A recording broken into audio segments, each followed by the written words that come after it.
Hi,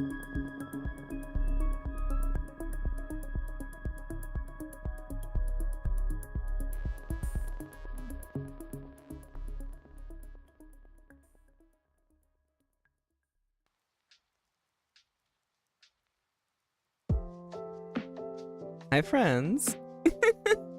Wake up, honey.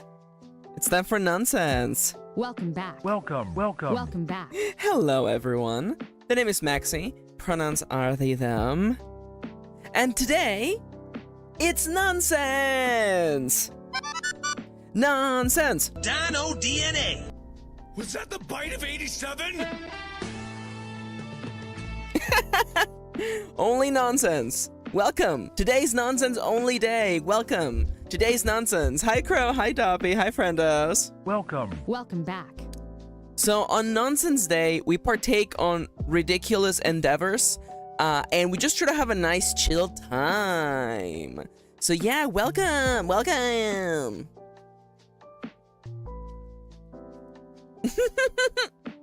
I love that, Crow. That's funny. Crow says, I'm starting to hone in on my biological clock to remind me of your streams. That's cute. So, Kitty has made me a couple tier lists, and we're honestly just gonna dive in. If we have time, I might do like other silly tier lists, but honestly today, it's the last day before I go on vacation. I should actually, I have an image just for this. Boop. I'm gonna go see my friends. You can't see Plaguesworth. I love that. Let me just turn myself off for a second. There you go. Yeah, I made a little graphic. I'm gonna go hang out with my friends. So I'm gonna go on vacation with Kitty. And my friends. There's Charlie right here. There's Kitty right here. Here's Kenders, and here's Plaguesworth. Hi, Nomia. Welcome back. Welcome. I love you. Who's ready to fucking wow? It's time for nonsense. Yeah, I'm gonna go see my friends. So I'm not gonna be around tomorrow and on Monday, or Tuesday actually. My next stream will be on Wednesday. On Tuesday I will be on Nomian's stream, by the way. So like, you know, like you'll catch up. You'll see me. Okay. Hi, Siska. Welcome back. Welcome. Hi, friends. Nonsense. It's nonsense today. Hello. Yeah. So I have some tier lists I want to do. I don't know why I woke up at 5 a.m., but I woke up at 5 a.m. Honestly, like, I actually kind of loved waking up at 5 a.m. I'm not gonna lie. I used to wake up at 5 in the morning every single day, and it's because I realize I'm a morning person. I get most of my creativity done in the morning, and then listen, if I lived in a world where I could take a nap in the middle of the day every day, I would. I legitimately would, but you know, that's life. Doppy says, oh my god, I woke up at 5 a.m. too. Yo, synchronized. I do get up at 6 in the morning every day now, but man, getting up at 5 was great. What is it about 5 a.m. today? I'm not sure. Oh my god. Okay, for a hot sec, you have. I'm so stupid. Everybody, freaking get ready for this, okay? So I looked down at my watch, and my watch, it has the time on two rows, right? It has the hour and then the minutes, right? I looked down at my watch, and it said 11 on the top and then 02 on the bottom, and for 0.5 seconds I thought, oh no, it's the 2nd of November. I've missed my vacation. That's a real thought that went through my empty-ass brain. I was legitimately like, what? It's the 2nd of November? How did that happen?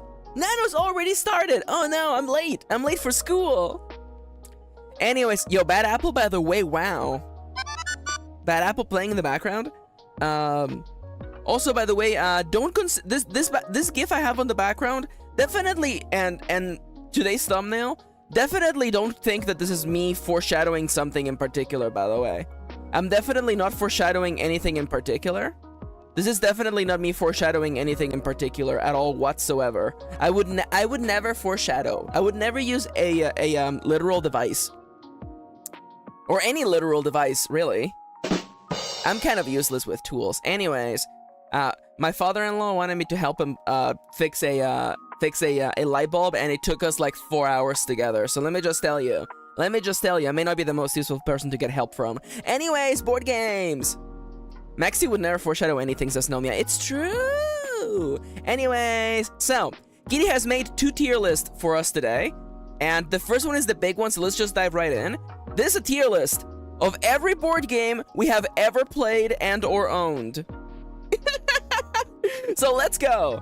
Let's review every single board game I have ever played and or owned. Respectfully, cousin, I have no idea what you're even saying. Honestly, what do I even know?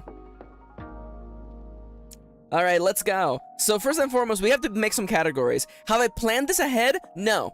No, I'm going in completely blind. I completely forgot we played Targi, by the way. Targi is actually pretty good. So I feel like so first off, the top tier is literally the GOATs, the greatest of all times. I will always, like literally, if you told me, Max, can we play this board game right now? I would say yes, let's go.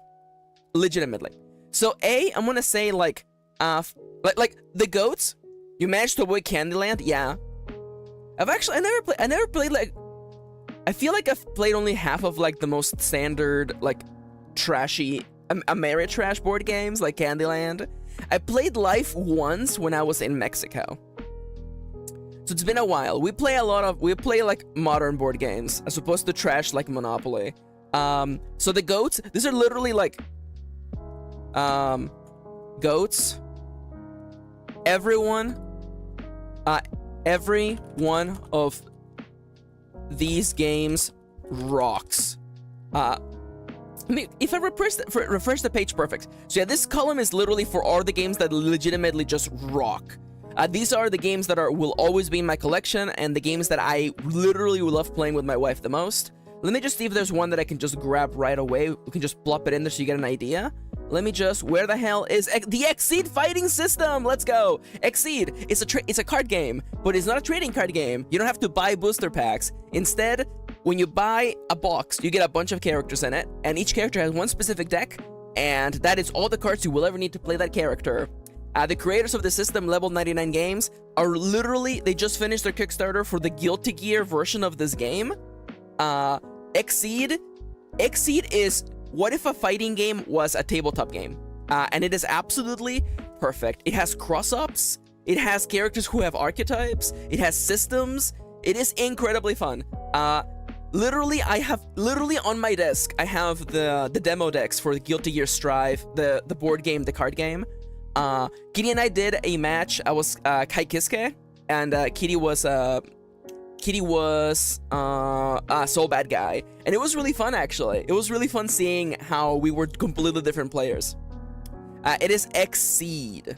The name of this system is called Exceed. It is by Level 99 Games. It is one of the GOATs. We literally have sleeved every single one of our decks. Again, if there is a game here that I have fully sleeved, that's how you know that game is good. Yu-Gi-Oh! XY Exceeds. How dare you? How dare you?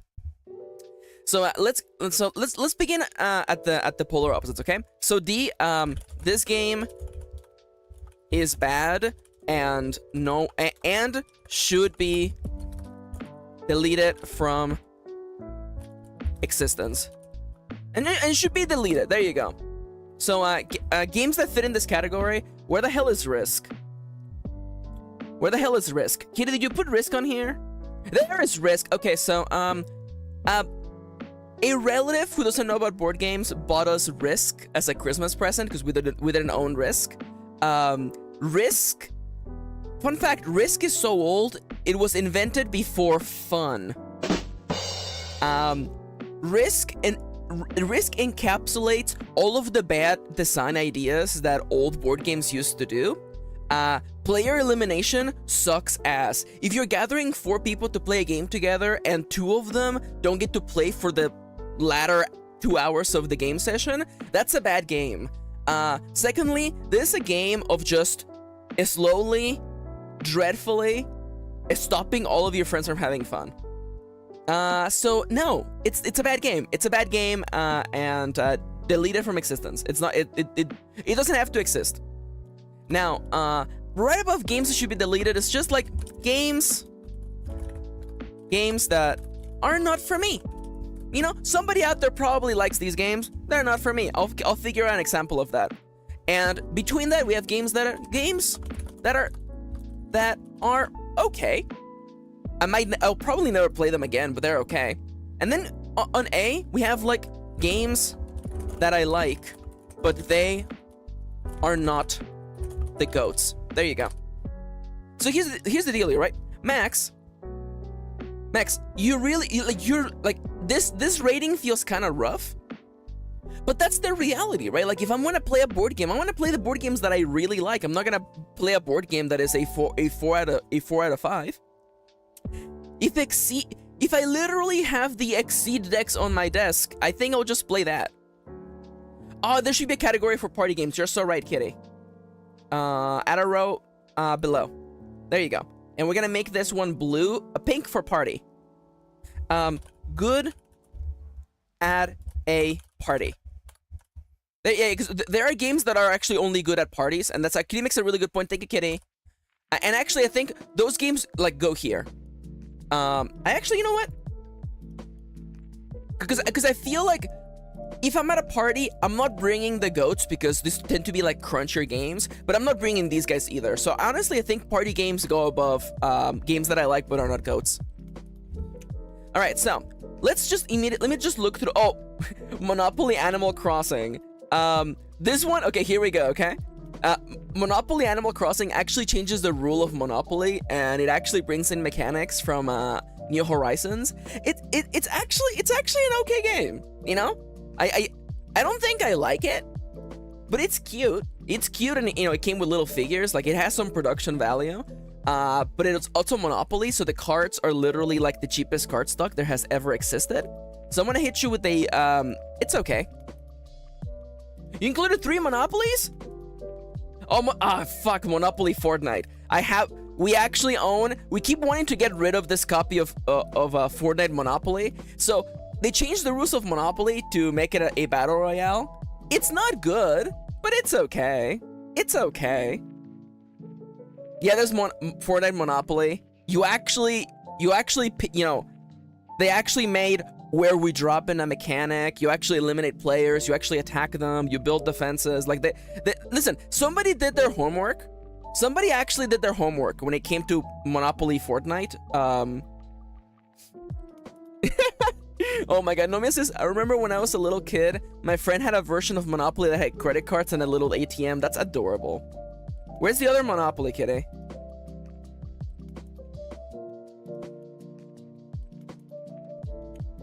You know what? Okay, so you know what? I'm sorry. You know what? I'm just gonna. It's time to go. It's the Overwatch one. Oh, we did play the Overwatch Monopoly. God damn. There it is. Monopoly Gamer Overwatch. It's okay. It's okay. You know what? Actually, out of all of these, Animal Crossing is actually fun. Why are my thumbnails so cute? It's because I am cute. Hi, Joestar. Welcome back. Welcome. And you put the card halfway and it didn't work correctly and could deduct as money as you want. Oh my god. That's so funny. So yeah, there's all the Monopolies right there. There was a Monopoly Overwatch. It's not bad, but it's also like, I don't think it's for me. I don't think these games are for me. Now, so, you may not know this, but there is in fact a Stardew Valley board game. So they did in fact make a Stardew Valley board game. Kitty and I, we pre-ordered it as soon as it went live. The instant that it came through our doorstep, we played it. This game sucks ass. This game is unfortunately, this game sucks ass. I would like. See, here's the dealio, okay? I actually think I think the designer is not the problem.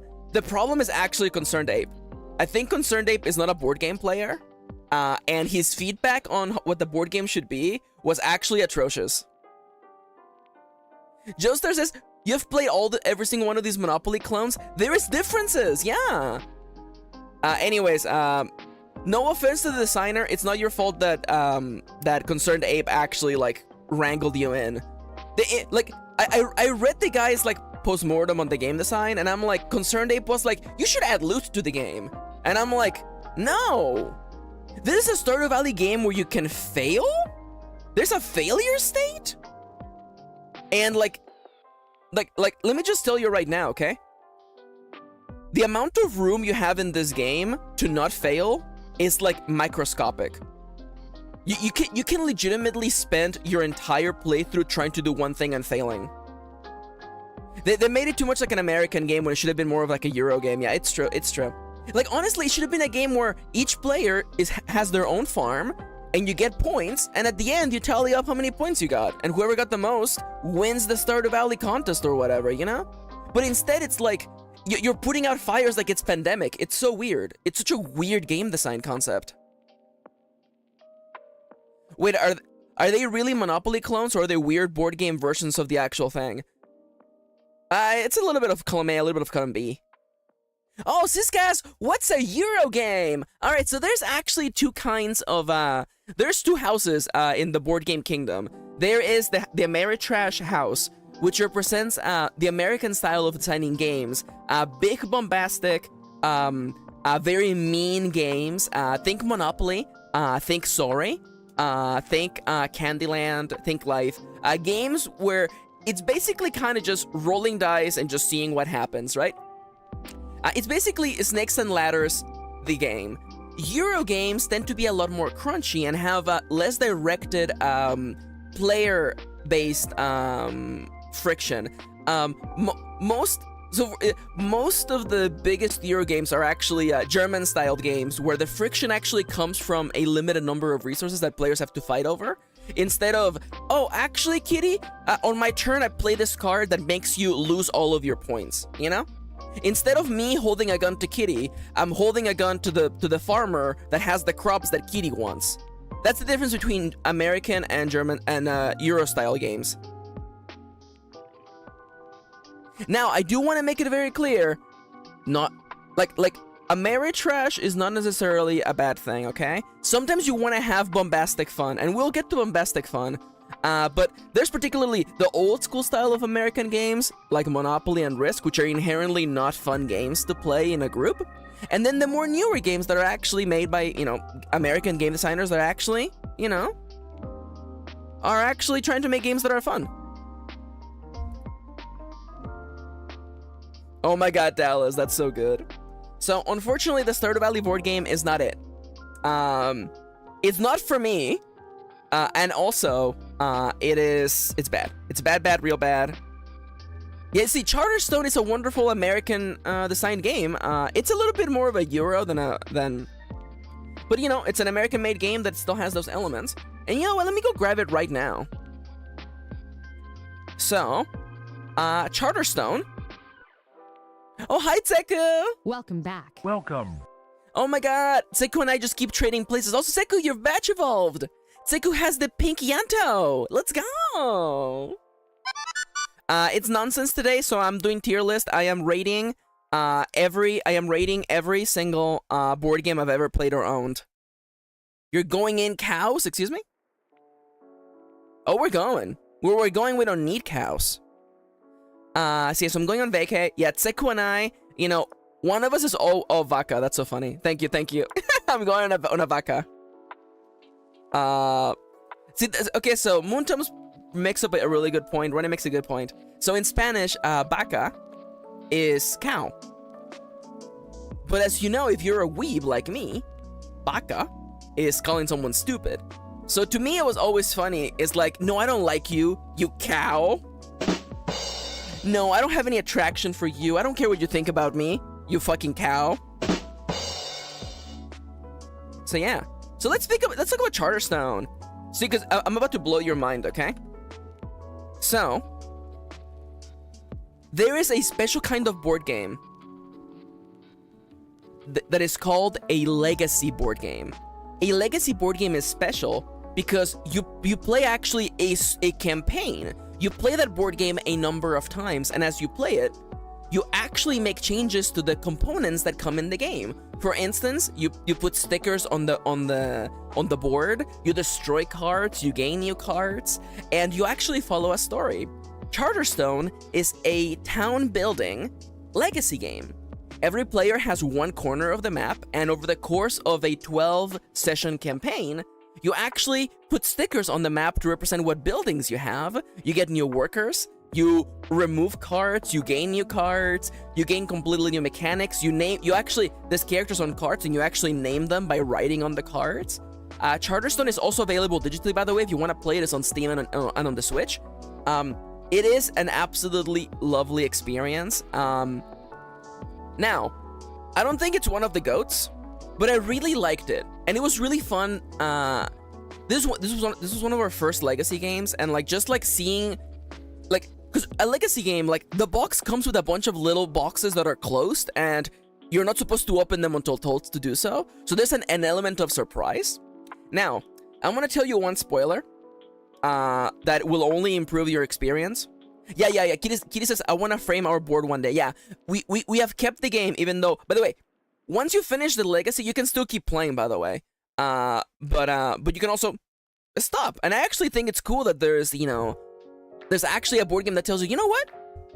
You're done. And I kind of like that. And our board has our characters' names on it and the towns we built. So we want to actually frame our Charterstone board one day.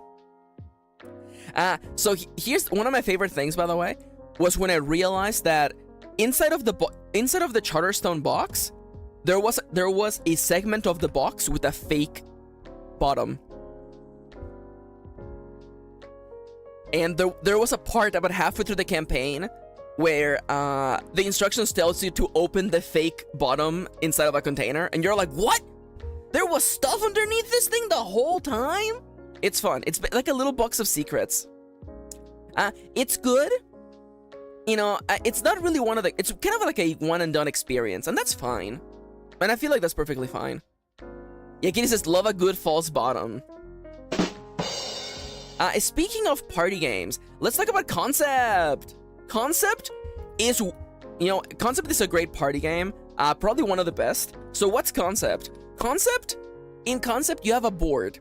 You have a board with a bunch of images representing concepts, like the concept of time, the concept of violence. And it's just a little image. It's a little illustration, right? And your job as the current main player is you get a card from a deck of concepts. You pick one, and you have to, without speaking, tell the people on around the table what concept you're talking about by placing little cubes on the images on the board. So this has led to stupidly ridiculous memes in my group. There was a moment where I had to explain what a parachute was by putting little cubes on images, and you can be really creative, like if for instance, let's say that I want to tell you that this character is green, right? But they're entirely green. I'm describing Kermit the Frog, right? So I'm I put a cube on the fact that it's an animal. I put a cube on the fact that it's male. I put a cube on the fact that it has a color, and then I dump all the cubes on green. You know what I'm saying? And I was trying to explain what a parachute was, and I ended up trying to figure out there was an image for a button, and I'm like, okay, you press the button. I put cubes on the button. I put cubes on the arrow pointing down. And then I put cubes on the icon that represented a snail moving. And then Kitty's like, okay, so you press the button and you go down slow? You press the button and you go down slow? It was good. There was also one time where I was trying to explain Austin Powers, and I just kept putting cubes on on the icon, the character wants a thing, and the thing that they want is women. He wants women. This is a ridiculous party game. And the fact that you can't talk during the entire time, you're just trying to make the people around the table name what you're thinking about. It's great. It's absolutely a ridiculous party game. We were literally thinking of bringing it to our friend group, but we're gonna bring other games. Speaking of party games that are kind of okay, Quelf is a board game about doing stupid things. You have a board, you move on the board by doing tasks, you land on a specific space, you draw from a specific deck, and it's there's charades, there's quizzes. It's just kind of nice, fun, dumb stuff. It's fine. It's fine. It's good at a party, but I wouldn't play this, you know, if I wasn't in a big group. It's also been a long time since I played Quelf. We used to play it a lot in our group. Let me see what else is here. Let me just grab, like, you know, I need to make a new category, by the way. I'm making a new category. And make it blue. No, you are yellow, you are orange, and then you are blue. So this new category, by the way, because I realized that there has to be a space for this, is small but good. So not all games have to be big and rambunctious. Some games can just be small. I'm actually looking at Karmaka. Karmaka is a really, really small game. It's a box the size of a book. And this is, I know, Karmaka, the game of transcendence. This is basically a competitive card game. Imagine, like, you know, like a Magic the Gathering, but there's no buying of packs. All the cards are in here. And the premise of this game is that you're trying to get reincarnated so that you achieve nirvana. Yeah, we also bought this for $8 on a sale once. And like you literally have to, like, gather memories in the form of cards, and you play cards, and you choose to get reincarnated in certain aspects. It's hard to explain, but it's funny. You're like, you begin as a little dung beetle, and then you have to ascend past humanhood into the realm of nirvana. It's ridiculous. It's a very aggressive card game, by the way. It's nice. It's just small. It's just a small game. You know, you can't expect small games to, you know, to do like crazy ass things. And speaking of party games, what do you meme? If you have been at a Target in America, you have seen this thing. It's like Cards Against Humanity, but instead of white cards, there's just meme cards. Hi, Kendra. Welcome back. Welcome. I'm rating every board game I've ever owned or played. What you meme? It's fine. It's a party game. I would never play this if I wasn't at, you know, at a party. In the same vein, by the same creators, is Overrated. Overrated is Cards Against Humanity, but instead of prompts is stores, and instead of white cards is reviews. Yeah, it's time for hot takes. It's true. This is actually, I prefer this to What You Meme, but again, I would never play this if I wasn't at a party. Speaking of games that are okay, by the way, here we go. Time to make enemies. Apples to Apples is an okay game. Apples to Apples is Cards Against Humanity if you are, like Apples to Apples is Cards Against Humanity if you're surrounded by children. And that's fine, but one, I'm not surrounded by children, and two, like, Kendra says Cards Against Humanity did unrepairable damage to the millennial party game genre. It's absolutely true. Here's Cards Against Humanity. Honestly, I actually played Cards Against Humanity on this channel, by the way. Oh my god. Namia says my family, but my mom and I, the Minion edition of What You Meme, and didn't understand why we were so horrified. By the way, Cards Against Humanity, it's fine. It's fine at a party. I feel like we have come to a point where, like, better versions of Cards Against Humanity have come up. I think Overrated is actually funnier. Oh, you know what? Let's talk about games that just ruin life, by the way. Let's talk about... Oh... Okay, you know, here we go. Let's do it. Let's talk about American trash enemy number 1. Welcome to Munchkin, motherfuckers. Let's go. Munchkin? Yeah. Siska says, I think Cards Against Humanity requires a certain degree of inebriation to be efficacious. Yeah, I agree with that.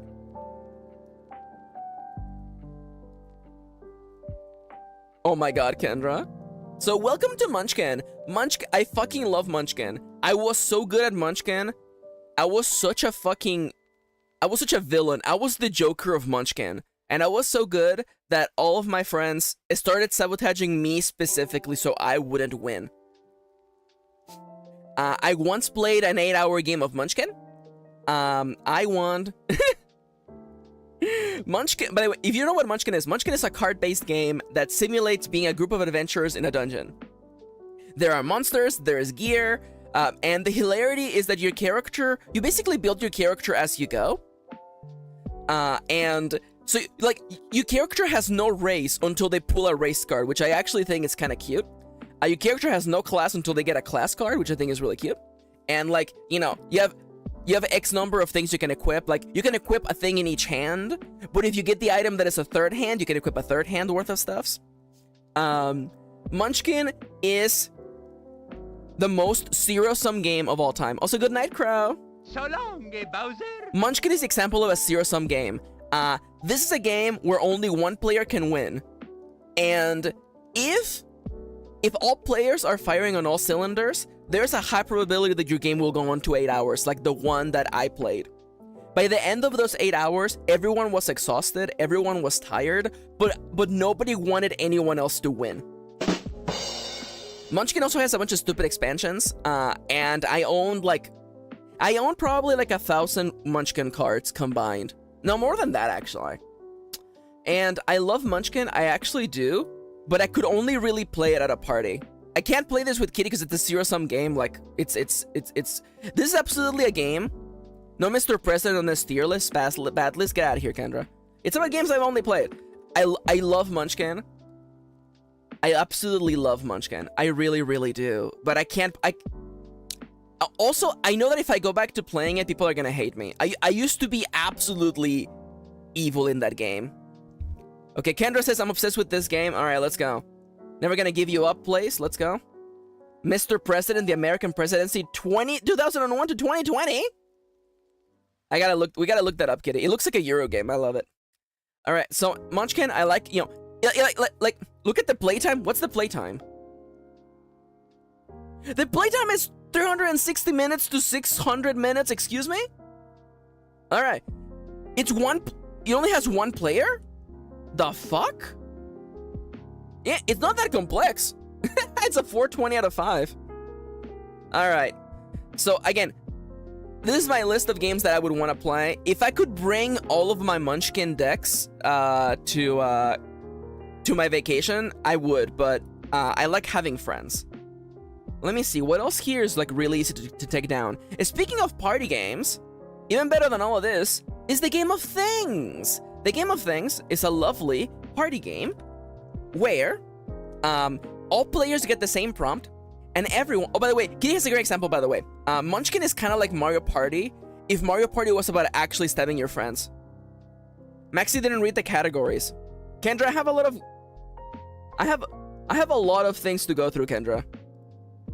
Where's the... What do you mean the categories? Category political, yeah? Action points? Dice rolling? Yeah, I see it. Oh, Kendra didn't do it. Oh, for a hot second. No. Here's games that are good at a party. It's small but good. And then up here's the goats, okay? See, the reason why I have party and small... Actually, the reason why I have party above games that are good is that if I'm at a party, I would rather bring these than games that I know are good. And above all of these are the goats. The Game of Things, by the way, the Game of Things. Everybody gets the same prompt, and everybody writes on a little strip of paper their answer, and everything gets shuffled up. And players have to guess who said what. This is a game, I love this game. I forgot that I'm not allowed to play it anymore. Because Kitty and I are psychically linked. Kitty and I are drift compatible. Kitty and I will always write down the exact same thing. This is how I knew that we were meant to be forever, by the way. Because every time we've played this game, we write down the exact same answer with the exact same punctuation. Because we are the exact same person. So the Game of Things, very, very fun. Before Munchkin, no, after Munchkin, but before Concept. Concept is actually really, really fun. Unfortunately, we're not bringing Concept to the vacation. Sorry, Kendra. Speaking of games that are fun, the best at a party, by the way, Mysterium. Mysterium is the game where one player is a ghost and they can't speak, and they give clues to other players to solve their murder by giving them dream cards. This is a great game to see which of your friends is most likely to buy into conspiracy theories. Because let's say, for instance, I'm the ghost, I can't speak. I want Kendra to know that the person who killed them was the groundskeeper. So I give them I give Kendra a card that has a garden in it. And I just know 100% Kendra would be like, is it possible that the killer was the groundskeeper? But wait, there's birds in the sky. You know what birds in the sky means? Airplanes. Maybe it was definitely the airplane pilot. I think it was definitely the pilot. 90% of the card is a garden, but I just know it was Bush. Mysterium is great. This is a game about seeing your friends completely miss any kind of hint you could give them. It's absolutely great. I know this game looks all serious. Ooh, it's about solving a murder. It's about ghosts. No, this is a game about seeing how dumb your friends are. It's absolutely adorable. This is one of the games we're bringing to the vacation, by the way. Okay, listen now. Kendra's calling me out. In Pictionary, I always draw the background first. Yeah, I do because I'm evil. I'm evil like that. Let me find some... Oh, a Slash! Good games at a party, by the way. Slash is like Cards Against Humanity, but instead of making jokes about large penises, instead you just basically ship characters, okay? So every round, like, the entire deck is made of fictional characters and historical people, and every turn, someone names a character. It's like, I want someone to find me the best marriage candidate for Bowser from Super Mario. And then everyone on the table gives a little explanation as to why their particular pick would be best. So it's like, oh, I think Bowser and the Bigfoot would make an absolutely great couple. Slash is great. I love Slash. Slash is really good at a party. I think it's actually better than I mean, okay, you know what? It's way more involved than Mysterium. I think Slash is great. Oh no! Rip Kendra's pants. All right. We're going slow. All right, you know what? It's time for a conservative. It's time for a controversial standpoint. By the way, Secret Hitler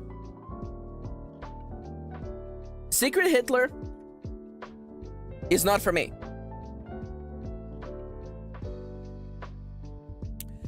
Secret Hitler, I'm not even gonna put it in a good party game. Secret Hitler is not a good game. I am tired of games about lying to your friends. Honestly, should I bring Coop? No, don't bring Coop.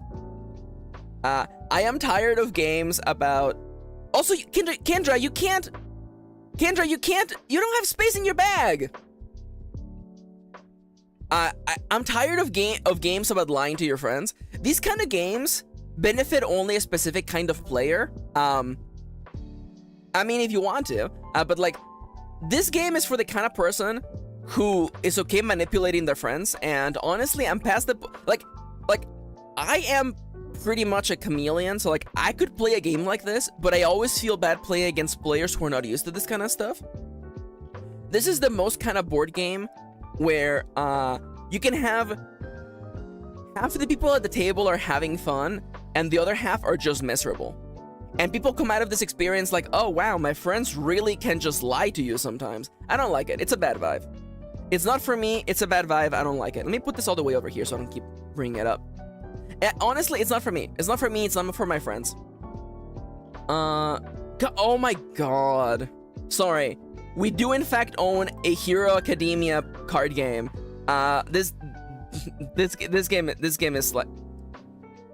This game is bad. It's not a good game. It's not a good game. Let's just move on.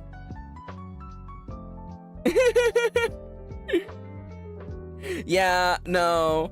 Can I remember the last time we played a game like that was with Charlie, and Charlie was like, I hate these games. I'm pretty sure you were Hitler the last time we played. Speaking of hidden, yeah, I was good at it. Yeah. But again, if a game is only fun for the people who are good at it, I don't think it's a good game. Games that are okay. Antidote is a game about finding a cure. It's kind of like Amogus if Amogus was about chemistry. It's okay. It's fine. The production quality is kind of ass, but it's cute. There you go. Speaking of party games, Fun Employed. Fun Employed is great. Fun Employed is about pretending to do a job interview for ridiculous positions. So, the way we like to play this game is that, again, one person is the interviewer, and they get like a job position, right? And they're like, okay, today we're interviewing for the job of drag queen, and everyone else gets 3 cards face down, and as you're doing your interview, you reveal the cards one at a time to roleplay the character that you have, and that leads to absolute chaos. You're like, hi there, I am a British royal, and I, flips cards, I have a bowel problem. But I don't think that will stop me from being a wonderful drag queen. In fact, flips card, I have a gun. And actually, I feel like this gun is part of my act. This gun is part of my act, and I feel like it's really effective, you know? I feel like it makes people pay attention to me, and etc, etc, yeah? Like, part of the roleplay is making a character literally on the go. Oh my god, kidding? Oh, yeah, this one is like Snake Oil. I like Snake Oil. Yeah, Snake Oil is actually a fun game. We played that one with Charlie once. This game is great at a party. I think it's better than the Game of Things, for sure. Games that it's okay at a party. 6 Nimmt. Shoutouts to German games, by the way. 6 Nim is fine. Like, I feel like you need to have some beer to play this game. It's a game about math. You need to have some beer to play this game. But it's fun. It's another game. It's one of those games about like, oh wow, if it isn't the consequences of my choices. Of course Seku has played it. I love that. Yeah, 6 Nimmt is fun. It's not super. I mean, listen, there's a lot of board games on this list. Okay. You know what? Let me just grab all the Fluxes, by the way. Flux is a game where you make the rules as you go. And I like Flux. I think Flux is good. Let me actually arrange them like this. So Flux is a game where the rules are always changing. And the game actually doesn't have a victory condition until somebody plays a victory condition. So for instance, you know, like we're playing cards, right? And I'm like, in this game you will win if you have the card that has the moon and the card that has the sun in front of you. And then just as you're about to play the sun card, someone is like, actually the goal now is to have 3 cookies in front of you. And because this game is very like, it's very easy to just change the cards and the ideas of it. They made a bunch of different versions, like a version where, you know, there are zombies, so there's zombie mechanics, and a version that is Doctor Who that actually features being like regenerating your character and stuff like that. It's fun. I think Doctor Who Flux is the best out of all of these, actually. Oh my god, Kendra says, Danny and I played one of the murder mystery box games, and it had a math problem that took us 30 fucking minutes. Oh my god. Let me see. There's a lot of freaking board games here. You know what? One of the goats. Splendor! Splendor is an engine generating game about getting gems so you can get more gems. Don't let this demeanor trick you. This is an absolutely just like this is just a game about a snowballing out of control. Imagine this is the reverse of this is the reverse of the 2008 economic crisis. It's just everybody's getting more money all the time. Kirin excuse me. Kirin and I have gotten to the point where we play Splendor completely in silence. This is a game that we play completely in silence, and our games take like 5 minutes. I want you to envision the way that 2 chess masters play a game of chess. That is literally how we play Splendor. We have played it so much, the rules are ingrained into our brain, and it's great. I would play this game literally anytime, any day. Literally just say, hey Max, Splendor, and I'm like, let's go. We keep it in a bag, okay? Like, let me tell you, okay? If there is a game that we unbox and we keep around in a plastic bag, let me tell you, we play like the hell out of that game. Okay, listen, Kendra, I was struggling with that bit, okay? Listen, speaking of probably the best game at a party, by the way, the best game to have at a party is Monikers. Monikers is a ridiculous game that combines charades, memory, and just being goofy with your friends. Basically, the entire deck of Monikers includes characters from history, from mythology, from pop culture, and every turn, you have to make the people around the table guess what character you have. And the first round, you just have to not use the name of the character. Let's say, for instance, that my character was Frida Kahlo.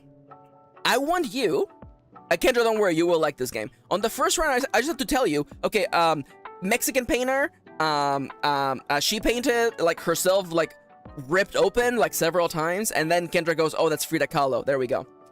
The second round, you have to do it, but without using words. And the final round, you get to use only one word. The fun thing about this, though, is that you actually only use the same small number of cards every game. So you end up having recurring gags where, like, you know, instead of like having to fully explain Frida Kahlo, I just do a gesture where I rip my chest open and people will know. Oh, it's the other way around? Anyways, but yeah, the idea is there. It's just, in motion, it's absolutely ridiculous and fun. I think it's literally one of the best party games of all time. It's absolutely ridiculous. And it's also, like, incredibly fast. Yeah, Kitty says, it's on the first round is a full sentence, on the second round is one word, on the final round is charades. There we go. There we go. Let's see, what else can I grab here that is just, like, very, very quick? Oh, okay. So, speaking of, okay, so games that are good, small but good, Sushi Go is a cute little, can pass, card drafting game, but forget about it. It doesn't exist anymore. It doesn't exist because the best version of it is Sushi Go Party. Sushi Go Party might be one of the best small box games. Sushi Go Party. Yeah, you know, see, Naomi, listen. Don't worry about it. So Sushi Go Party is a drafting game. Every turn, everybody takes a card from their hand and passes their hand to the next person. And you want to get the most points by getting sets of cards, sets of sushi. But here's the fun thing, okay? This box comes with multiple sets that you can incorporate into every game. So every game you have a number of dishes available, and you can actually interchange them. And the rulebook comes with like setups where, like, if you want to do a good setup for like 3 players, here you go. If you want to have a menu that is exclusively backstabby, here you go. And that means that you can actually play with relatively easy cards for new players. And there's customizability. You can actually make the games different from game to game. It also comes with this adorable conveyor belt like mat for tracking like your points. It's absolutely adorable. It's better than the base version in every single way. And it's probably, it might be the best small box game that we have on this list. Absolutely. Let's go through some games that are absolutely like not for me and not good. Backstabbing over sushi, you know it. Oh, we did play Keyflower like once, huh? Okay, Keyflower is okay. Keyflower is a crunchy game about colonialism. It's okay. It's fine. J-Per is small and good. J-Per is a 2-player game. It is actually very, very lovely. The art is also beautiful. What does crunchy mean in terms of... Oh, there you go. Kendra and Siska both asks, what does crunchy mean? Crunchy games have a lot of mechanics. Think of it, the difference between, like, eating a bowl of granola and eating a bowl of, like, Fruit Loops. A game that is not crunchy, you know, you can consume it relatively easily. But a game that is crunchy is like eating a bunch of, like, granola. Like, your jaw gets tired after a second. So it's a little bit harder to explain to newer players, and, you know, it has more mechanical complexity, which means more mechanics, more cool things that can happen, but it can also make it a little bit hard and longer to play. Speaking of games that are crunchy, all right, here we go. Sorry. Sorry, Terra Mystica. Terra Mystica is one of the first like big Euro games. It's about fantasy races in a map, and you move your civilization across. You make buildings. I don't care. It's old. I'm sorry. It's old. Better games have come out that do this better. Sorry. Kendra says, I was hoping it would mean the pieces are edible. Absolutely not. Don't eat board games. Board games are not food. Speaking of a game that is too much, Terraforming Mars is one of the big games. This game is too much. Terraforming Mars is about being in Mars and setting up a colony, but you have to lower the temperature of Mars and add more water, and you have to add a bunch of shit to it. The game is basically, wow, I have too many cards, and the game takes forever to play. It's not for me. Play it on the app instead. It's not for me. I'm sorry. Ooh, speaking of a good party game, I'm gonna put it let's put it in party games. No, I'm putting it in small games. Never mind. Timeline. Timeline is a lovely tiny little card game.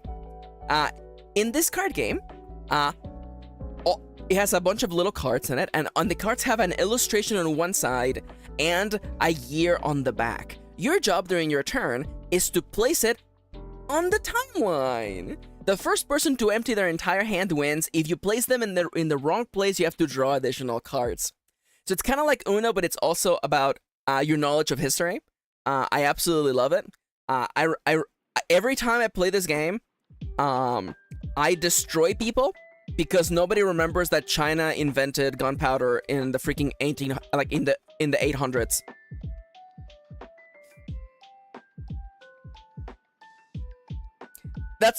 Nomia says, I thought the cereal metaphor was going to be that if a game has a lot of mechanics like gears, the cereal would go crunch if you poured it into the gears. That's so funny. Timeline is very good, by the way. Timeline is very, very good. Okay. Small box games. Okay. Tiny epic games. Okay. So, games that are small but good. So there's the tiny epic games. This specific publisher makes... Thanks for the history lesson, Kirin. You got it. So, these games are literally smaller than a paperback book, and these are crunchy games. Tiny Epic Galaxies is a kind of like a science fiction-y, like you colonize planets, whatever, who cares, right? It's less fun than fucking becoming a dinosaur rancher? Yeah? This game... Sorry, I have to literally find images, okay? Tiny Epic Dinosaurs. I legitimately recommend this game for anybody who is interested in board games. Also, if you like things that are cute. Oh my god, it's so cute. Okay, so, oh my god. So, I close the tab. Okay, there we go. Oh my god. Please let me just show the people on the stream this image, please. Let's go. Okay. This box is tiny, and it's packed with tiny little, like, dinosaur figures. Like, you have no idea how compact this game is. This box is not big. This box is about the size of your smartphone. And it's full of little figures for tracking the dinosaurs you're racing. It's got variable setups. It's absolutely delightful. This game is like $20 too. It might be $25. This is a ridiculously crunchy game with a lot of mechanic and strategies for a ridiculous price and also size. One of the things that you will know if you get into board games is that a lot of board games are just empty airspace. I'm looking at you, Splendor. The box for Splendor is huge. It's like the size of like a legitimately big board game like Terraforming Mars, but it's mostly air. That's why we keep it in a freaking Ziploc bag. But the Tiny Epic games, they are actually as full as they could possibly be. There is no space left in those boxes. Absolutely very, very good. Games that I wish that I could play more often, but I don't own because they're expensive. Games that are good. Yokohama! Yokohama is a game about running industries in the titular Japanese city of Yokohama. It's actually very, very lovely, and every time the industries available are completely different. And It's crunchy. The art style is not very appealing because it's an older game, but I love it. I wish that I owned it, but it's very freaking expensive. Yokohama is good. Other games that are okay. Downforce. Yeah, we played a bunch of these on Board Game Arena. I'm not sponsored by Board Game Arena, but Board Game Arena is a website where you can play board games, automated, like if they were video games, and a lot of them are free. They're adding board games all the time. I believe the subscription is really cheap too.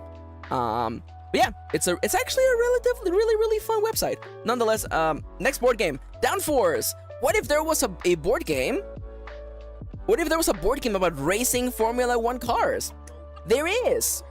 It's alright. It's not for me because cars are not particularly something that I'm excited about, but there you go. Downforce is okay. Oh, really? The subscription to Board Game Arena was $4 a month. And if you're playing with friends, only one person has to have the subscription, by the way. Speaking of games that are cute and small, Ramen Fury! Ramen Fury is a card game. How can you make a racer a board game? Well, let's just say that the game has mechanics that represent how far your car moves, and there are mechanics representing drifting and stuff like that. Ramen Fury is a game about making ramen with your friends, and my favorite part is that the inside of the box has this, like, it looks like a block of ramen, but that's where all the cards are stored. Thank you, Kendra. I would love to do that. Ramen Fury, by the way, you can probably find this at like Target for like $9. It's actually a really cute game. It's a little bit aggressive, but you know, oh no, pick a fight with your friends. Games that are absolutely. Now, I don't own this game, but we played it a ton on Board Game Arena. Potion Explosion is one of the goats. Now, this box doesn't look like much, but Potion Explosion is about being students in a potion making academy, and I don't even know how to explain how this board game works. So half of the box in this game contains a mechanism that randomly deploys marbles, kind of like a puzzle game like Tetris. Like they come down, right? And the only thing you need to know is that you take marbles from this device and you put them on potions. Once the potion is filled up with enough marbles, the potion is made. The potions all have special abilities you can use during the game. And if you ever cause a special thing to happen, you just get to keep drawing marbles for all days. This is the kind of game that just feels good to play. Cool, exciting things happen on everybody's turn. And it's just fun, man. It's just neat. It's one of the goats. I want to own this so bad. Oh, speaking of games that are bad, okay, let's speak. Hey, welcome back to Scott Pilgrim's Precious Little Card Game. Kendra says, Kendra, where did the board game pieces go? Me with a mouthful of marbles. Huh? Scott Pilgrim's Precious Little Card Game. Sucks ass. The idea for this...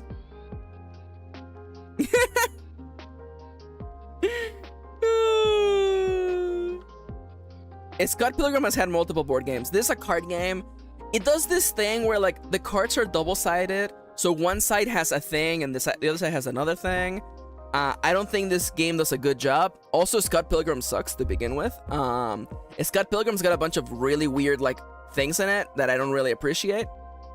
Can you please stop telling me that Knives is 14 years old? Can you please not tell me that?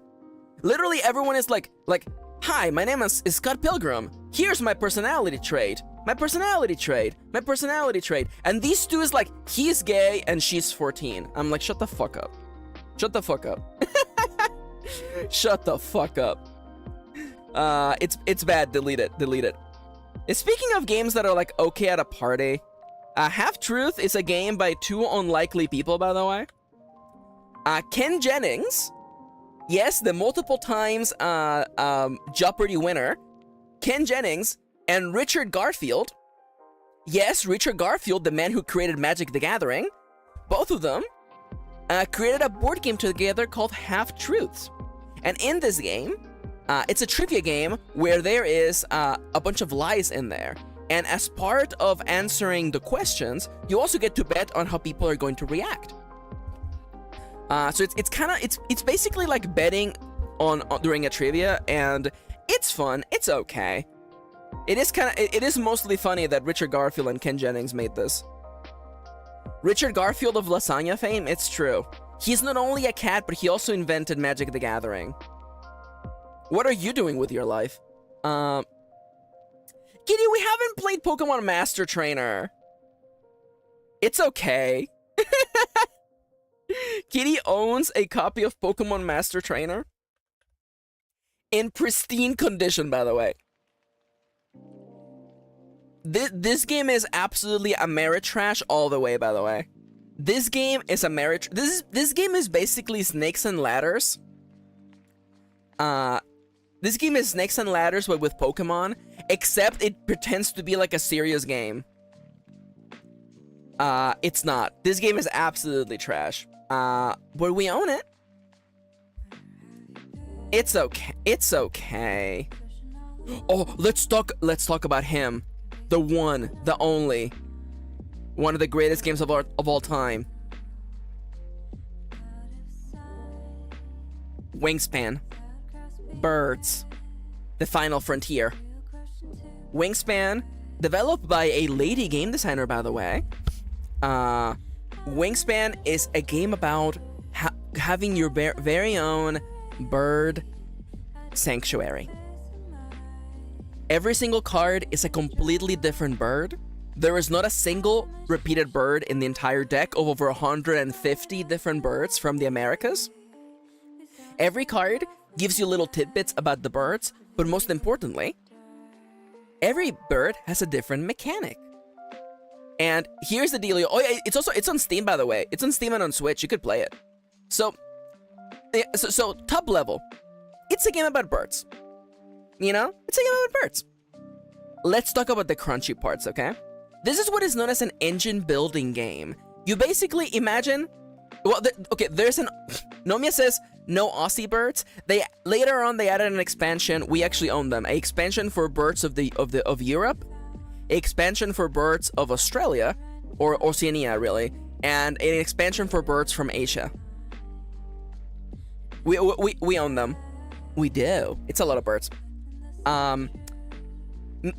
An engine building game is a game where, as you can imagine, you build an engine, which means that you create a row of mechanisms that activate one another. And this game is crunchy, but it's also completely ridiculous. It doesn't take itself very seriously. One of my favorite moves. So here's the dealio. Your birds can lay eggs, and those eggs are worth points, but the eggs can also be used as resources for other cards. And I love that crows and ravens can just straight up steal eggs from other nests. It's fucking great. There's also birds that are exclusively hunters. So when you activate that bird, you draw a card from the deck, and if that bird's wingspan is lower than your bird's wingspan, your bird just straight up kills that bird, and you get to add that as points. There's a bunch of little mechanisms like that. It's absolutely delightful. It's also a game that speeds up the more you play it. It's great. It's great. Oh, I should show the eggs. You're right. Wingspan tokens. It's also really cute because different birds have different diets, so you have to give them different things. Okay, this is actually like the diets. Yeah, like it's like, oh, this bird eats fish, so you have to give them fish tokens. But let me find the egg tokens. There we go. Oh my, they're so cute. They're so cute. I love them. Again, production value is really important for a board game. This is what the little eggs look like, and they're like nice and rubbery. Like they're not smooth. And like these are the egg tokens that you use to track that number of eggs. It's so cute. Also, it comes with a little it actually comes with a little dice tower in the form of a birdhouse. It's absolutely adorable. This is why it's one of the GOATs. Legitimately, Wingspan is not only fun to play, it is beautiful, and that box is filled to the brim with stuff. It's not an empty ass box like other board games. Splendor. Splendor. A Scott Pilgrim's precious little card game. This box is the same box as Wingspan. It only has 2 decks of cards and that's it. Max, I want a game. No, do you want to play Wingspan with me when I come back from my vacation? I will teach you how to play Wingspan on Tabletop Sim. Yo, you guys want to play board games on Tabletop Sim? We should do that. Oh, wow, I can't believe it. Is this stream nothing but me preparing you guys to play board games with me? Speaking of games that are fun at a party, and actually, it's fine. I'm gonna just put you like here. So, 5-minute dungeon. 5-minute dungeon is a really, really cute game in a weird box. You literally put on a 5-minute timer, and you and your friends play as fantasy heroes trying to get over a dungeon, out of a dungeon. It's really fun. It's actually really, really fun and quick. Definitely get rid of the box though, because it's really just like 5 decks of cards. Just put it in a Ziploc bag. It's fine. Speaking of card games, that's okay. I want to apologize to any enjoyers of the Arkham Horror game. It's not for me. The Arkham Horror card game is it's legitimately not for me. I tried it. I didn't like it. I also don't like the business model where you have to literally buy cards to keep having fun. That's lame. I don't like it. Boo. Speaking of games that are goated, one time, like 10 years ago, I bought this board game called Arcana on a whim. This is one of our most favorite board games of all time. It's a deck builder. So much like games like Slay the Spire, you build the deck of cards as you're playing, right? And this is about, you live in a fantasy city with a number of districts, and you're trying to recruit people from different guilds to join your guild. And you have special powers, and all the characters are different, and every card has a completely different person on it. There's like random events. It's really, really fun. It uses the Arcana from the tarot, so it has swords, cups, coins, and wands. There's a lot more to it. This game is fun. It's out of print, so I'm gonna stop talking about it because you can't play it. You can't play it, but it is absolutely one of the best games ever. You know what? Speaking of card games that are just good, let me just put it like right here. Ascension Chronicle of the Godslayer is a great card game. Oh, they just reprinted it? No, it was Elder Sign. Is it preserved somewhere by chance? It's probably on Tabletop Sim. Ascension, by the way, is a lovely deck building game. Don't buy it physically, just play it on Steam. It's available on Steam. You can literally get every expansion for like $9, all of it together. Absolutely worth it. It's great. We love it. We have played tons of it on the iPad and on Steam. A lot of these games have like digital versions you can play, which I absolutely recommend you check. Yeah, that is Kitty's favorite deck builder, is Ascension. Speaking of party games that are fun at a party. I'm gonna put you like here. Everyone here knows Codenames, right? Codenames is a game about trying to hint to your team a certain number of secret words from a long list. This is another game about watching your friends completely miss your hints. This is another great game for people with low wisdom stats, so their perception just sucks. It's great. I love it. Kitty and I we literally could play we play this together. We have the duet version as well. It's fun. Definitely get rid of the box though. The box is smaller, but it's a lot of air in there anyway. It's fun. It's a fun game. It's not. I don't feel like it's if you're at a party, maybe like get Fun Employed first. I'm just gonna say. Or get Monikers is probably the best one, let's be entirely honest. Anyways. Alright. Speaking of games that are... Betrayal is fine. Alright, Betrayal at House on the Hill. Yeah, thank you. Nomia says, Codenames is about trying to desperately find a word that connects to completely separate words. Yeah, there you go. You can also play it online. There's a bunch of like pseudo codenames out there. Kitty, should we just give Kendra a copy of Betrayal?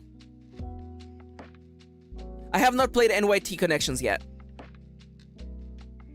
Kendra, do you want Betrayal at House on the Haunted Hill? No, at House on the Hill. By the way, so what the hell is Betrayal? Betrayal is a game in two halves. The first half,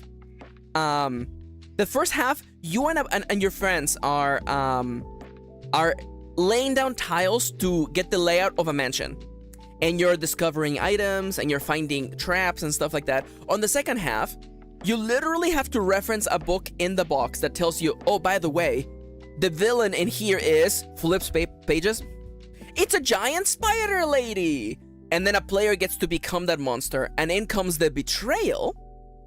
And the game basically becomes competitive at that point. The betrayal character wants to kill all the players, while the players want to escape the mansion and or defeat the monster. It has like 50 different scenarios, a bunch of tokens. It's 3 players minimum, so guess what, Kendra? Congratulations, you got yourself a new board game. Remind me, I'm gonna write it on my notes to get that for Kendra.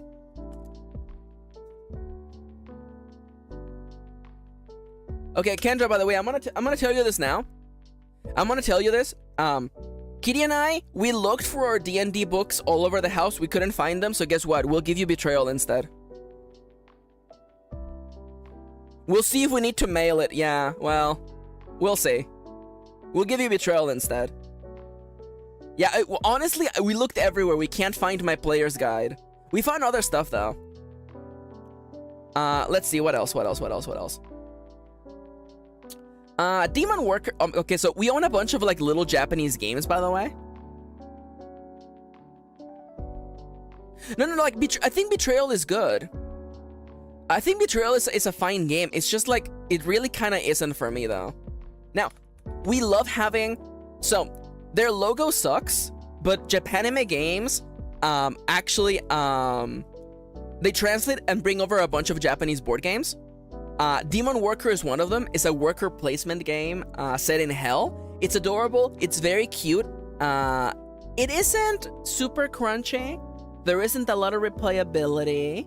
And it there are games that do this a lot better, that I like more. But I just love this little Japanese board game that would have otherwise gone completely unnoticed in the West. Got a second life thanks to Japanime games. Yeah. I love that you have to feed your demons. I love that. You have to get food for your demons. Oh no, poor Kendra has a 6.5-hour flight in the middle seat. I'm so sorry. RIP. What are other oh no. Alright, let's talk about Japanese. Hi there. We own one. Yeah, Stone Age is on here, kitty. We own one horny card game, and that is Kamigami Battles. This is a game about sexy anime versions of mythological characters doing stuff. They fight, I think. It's a deck building. You want to get points. You want to defeat the other player. They have done sexy versions of every pantheon, including the Cthulian pantheon. Kamigami Battles.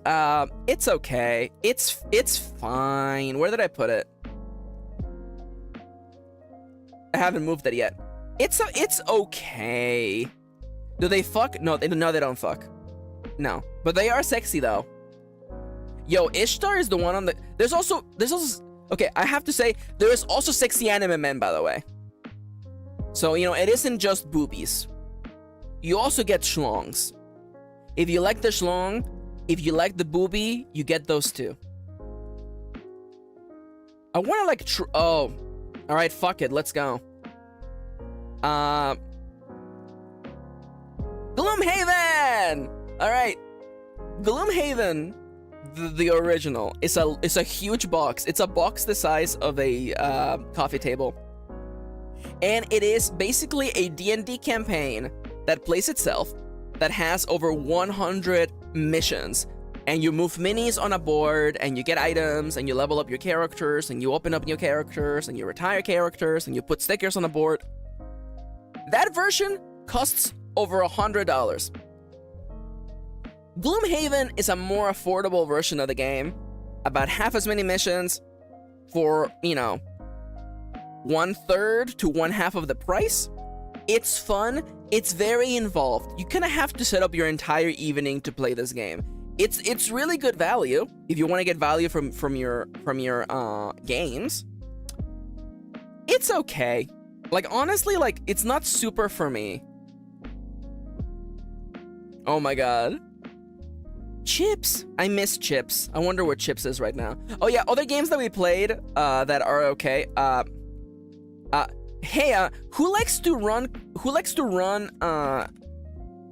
trains and ships in Japan? Nippon. It's fine. It's about industry. It's got a little bit of colonization in it. It's fine. It's, you know, you get coal. You use that coal to make your ships go places. You trade resources. It's fine. It's fine. It's fine. It's fine. Is it cute? It's not cute. It's actually not. It has very like uncute art. It's very just like ships and Japanese men circa the Meiji Restoration era. If that means anything to anybody. Oh, get the fuck out of here. Okay. Games that are not for me. The Game of Thrones, the card game. It's the same situation as the Arkham Horror game because it's the same fucking publisher. There it is, Fantasy Flight Games. Fuck you. Nippon is what Miku sang Senbon Sakura about. It's true. It's a card game. I don't care about Game of Thrones. I have no attachment to it. I don't know who Jon Snow is. It's fine. It's fine. Other games that are fun, but I want to play them in an app. Troyes? If you say Troyes, everyone will laugh at you. This game is about being a French fuck in the medieval ages. You are in the French city of Troyes, and you're doing things that medieval fucks did. Okay. You know, like you join the church, you help reinforce the walls, you go fight barbarians, also known as other Europeans. It's fine. It's actually fun, but I would rather play it on Board Game Arena where I don't have to manage all the little stuffs. If it doesn't have goofy medieval art, I do not need it. It has goofy medieval art. Let me tell you, Troyes has goofy medieval art. There is goofy medieval art in this game. What else? Oh, I love this game. Aw. Sorry, it's Once Upon a Time. Oh, I love Once Upon a Time. Okay. Once Upon a Time is a storytelling card game. Every player has a hand of cards, and the cards contain concepts like you know, a first kiss, magic, characters like the hero, the jester, items like a magical potion, etc., etc., etc. And you're basically collaboratively telling a story, but you want to be the person who clears their entire hand and plays an ending card. So basically, the PlayStation feels like collaboratively making a fairy tale, and you like, if you're good at improv, you can definitely own at this game because you're playing cards and you're like, you know, yeah, you know, once upon a time, you put a once upon a time card, and then you're like a young woman. You place down a young woman card. She traveled into the forest. I say playing down the forest card, where she met a wolf. I lay down the wolf card, and then I lay down the have an argument card. They had an argument as to what was better, to hunt the sheep or to eat. I play down an apple. And then you keep going until you manage to play a happily ever after card.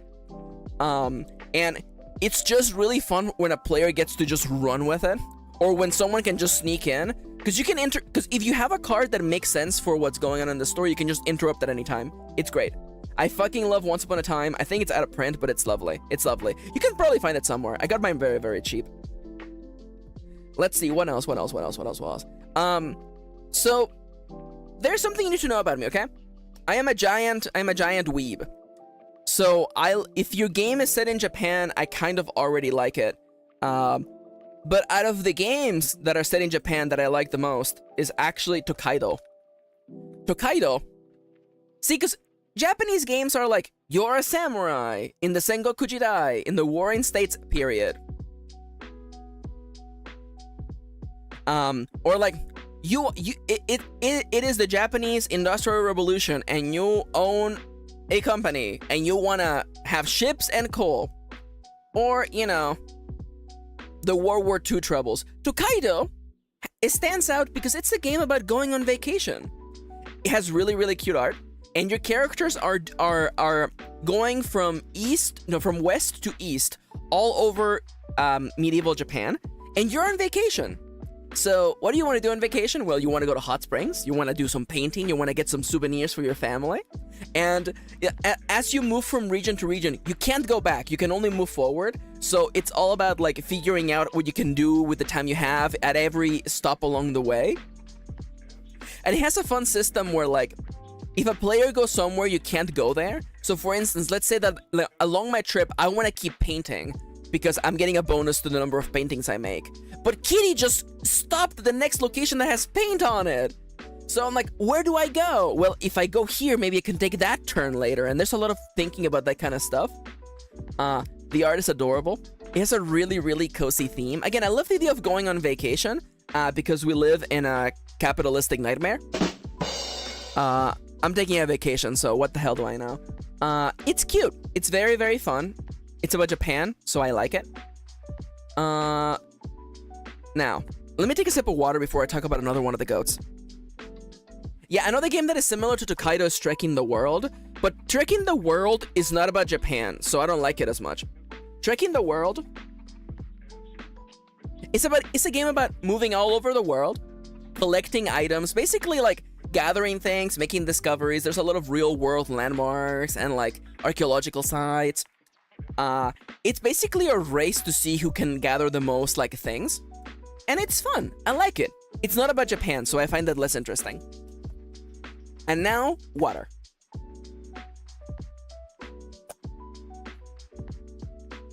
This tier list looks like a goddamn mess, by the way. Alright, so Cockroach Poker, by the way, another German game. It's a game about lying. It's a bluffing card game with creepy critters. If you like creepy critters on your cards, Cockroach Poker is fun. It's okay. It's okay. It's okay. You really need like the right group for it. And I think being a little bit inebriated might work. Yeah, I played this with my family and it was cute. Because my family had never been in a situation where we were allowed to lie to each other to our faces. It's like, in this game, you lie to each other to their faces. It was really fun seeing my mom try to lie. It was funny. Kitty, this is not a board game. This is a trading card game. Also designed by Richard Garfield. Wow, that man is very, very... he makes a lot of things. So Keyforge... I believe this is still being made. Keyforge is a really interesting card game because you don't trade cards to build a deck. Every deck that you buy is completely unique. Every deck of Keyforge has they had a completely like unique printing system where every card there's a set list, right? But your set list of what your deck contains is completely different every time. And later on, they even had things where cards had different icons on it and different bonuses, completely unique to your deck. You can't make decks in this one, by the way. You get what you get out of the box. So like, it's really fun to be like, oh, this deck is about aliens. This deck is about like huge barbarians with electric guitars.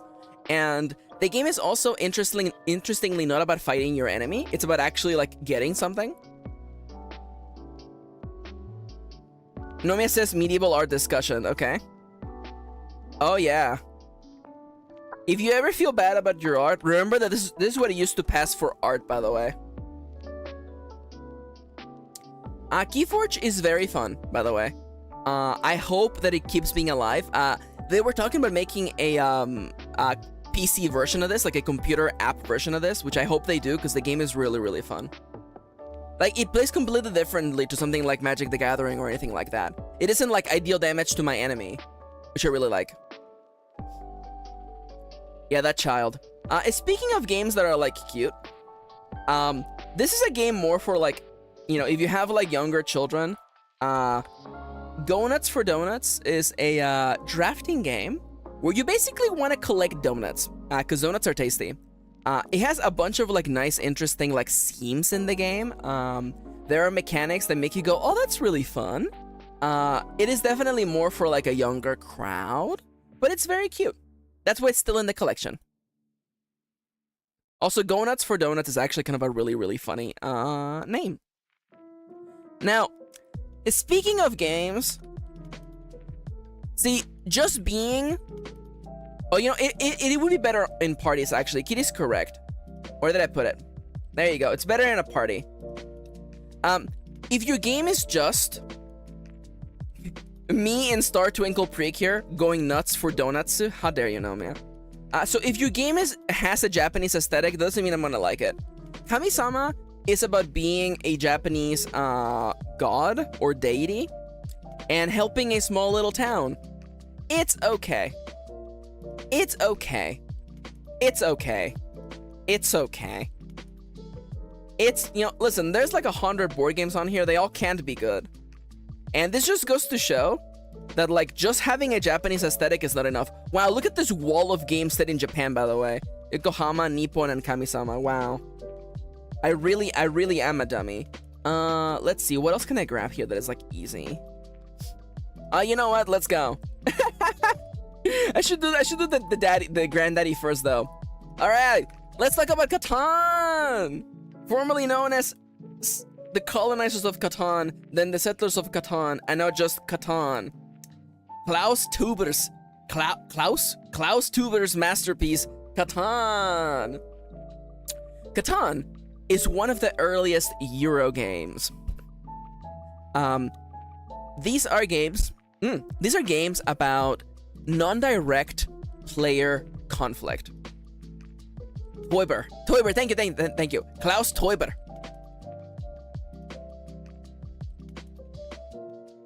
Don't mind me sneezing, please. This is a game about randomly generating an island and several players trying to see who can become the most flourishing settlement on the island.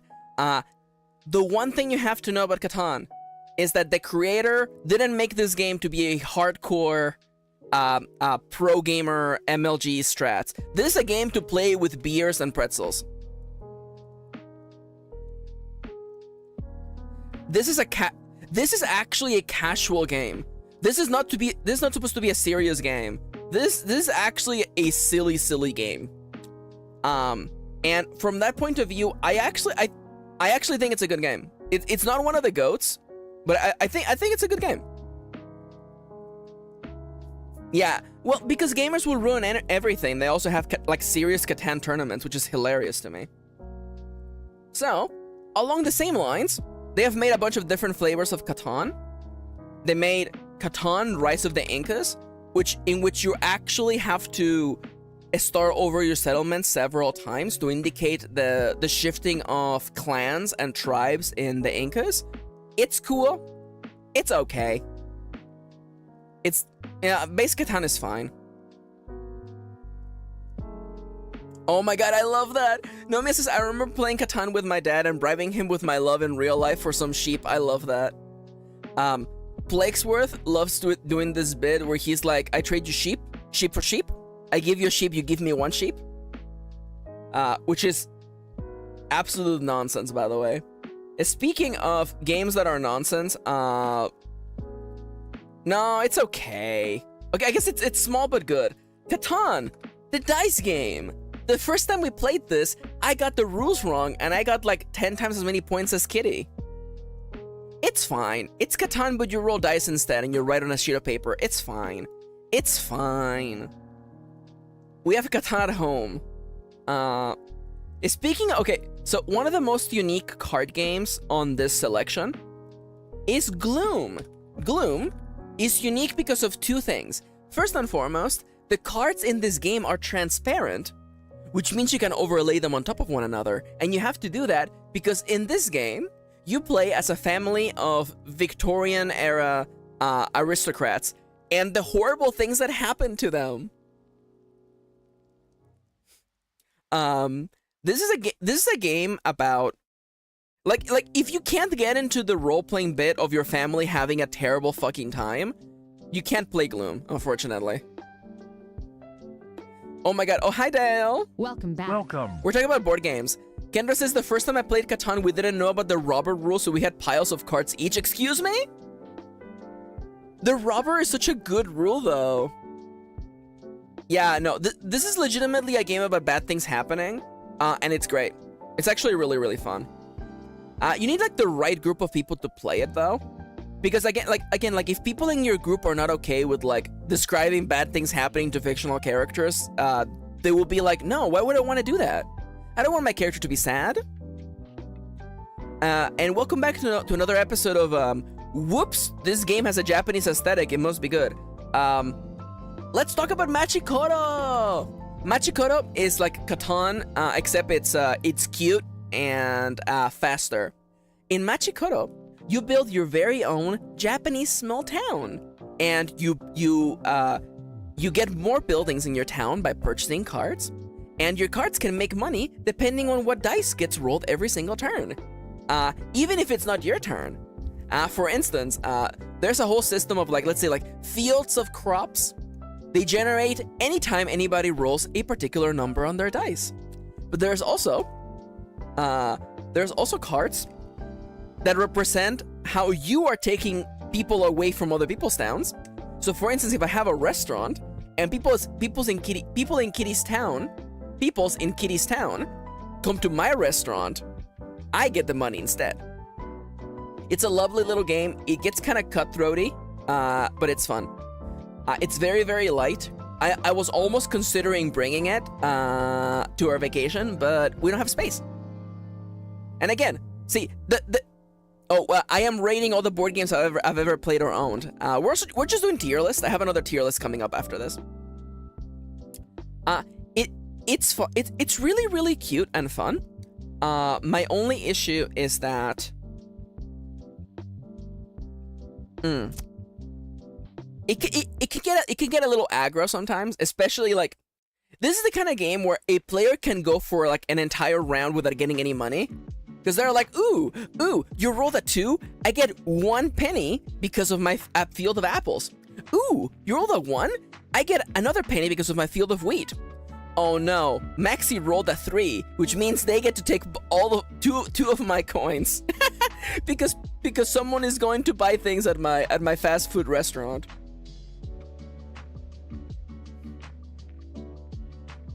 Oh my god. I love that. I love that, Nomia.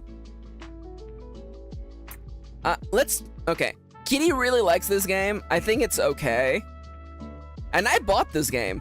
Elder Sign is a game about fighting Cthulhian monsters in a museum. You get weapons, you fight monsters. There's a different, you can choose, you choose one of, like, 5 different final bosses. It's okay. It's fine. It's fine. There's an app. Play the app instead. You know what? Let's talk about a game that is actually one of the GOATs, but it has a terrible freaking visual style, okay? So, welcome to a good episode of European designers using aesthetics that are not European to make their game stand out, for better and for worse. Istanbul is a lovely, lovely game about running a market in Istanbul. The art can suffer a lot because white people made the art, but the game is really, really fun. The game is really fun. Unfortunately, the art suffers a little bit, but it's still one of the GOATs. That game is fun. I would play that game any fucking time.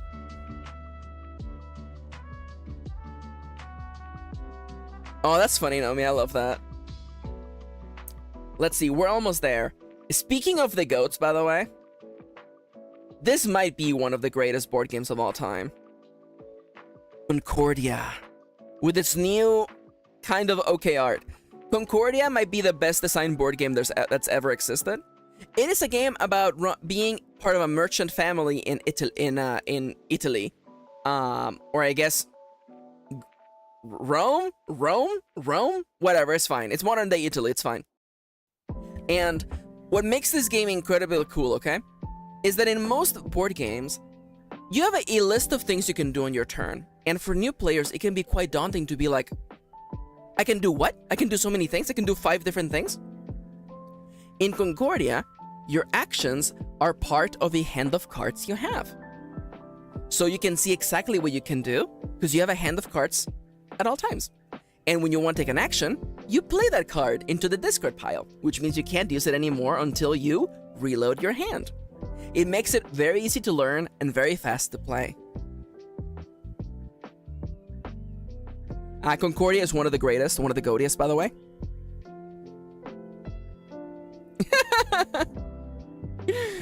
All right, now let's talk about. We're bringing this game, by the way. I think this is probably the second best party game. You know what? No, Anomia is better than Monikers because Anomia requires no introduction. Anomia is the name for the condition where your brain is unable to remember a specific word or phrase. Anomia is a game entirely around making you feel that way. Anomia? Me counting gnomes? Anomia, 2-nomia, 3-nomia. So, in Anomia, every player has a stack of cards in. Yeah, this is. Yeah. Kendra, get ready. Every player has a face-up card in front of them. It's like, this is my whole life is Anomia. Thanks for letting me know. So, all the cards have 2 things on them. They have a symbol, like the symbols that you see on here, like a circle, a square, a plus sign. They have a symbol and a prompt that is usually just like a word, right? And the cards all have different symbols. So what happens is that as players are drawing hands into their little face-up pile, if the symbol that's on the card in front of them matches the symbol that's in front of another player's card, they have to have a showdown. At which point, each player has to name a thing, an example of a thing, on the other player's card. So let's say Nomi and I are playing. Actually, Seko and I are playing, because Nomi is a terrible name for this. Nomi and I are playing.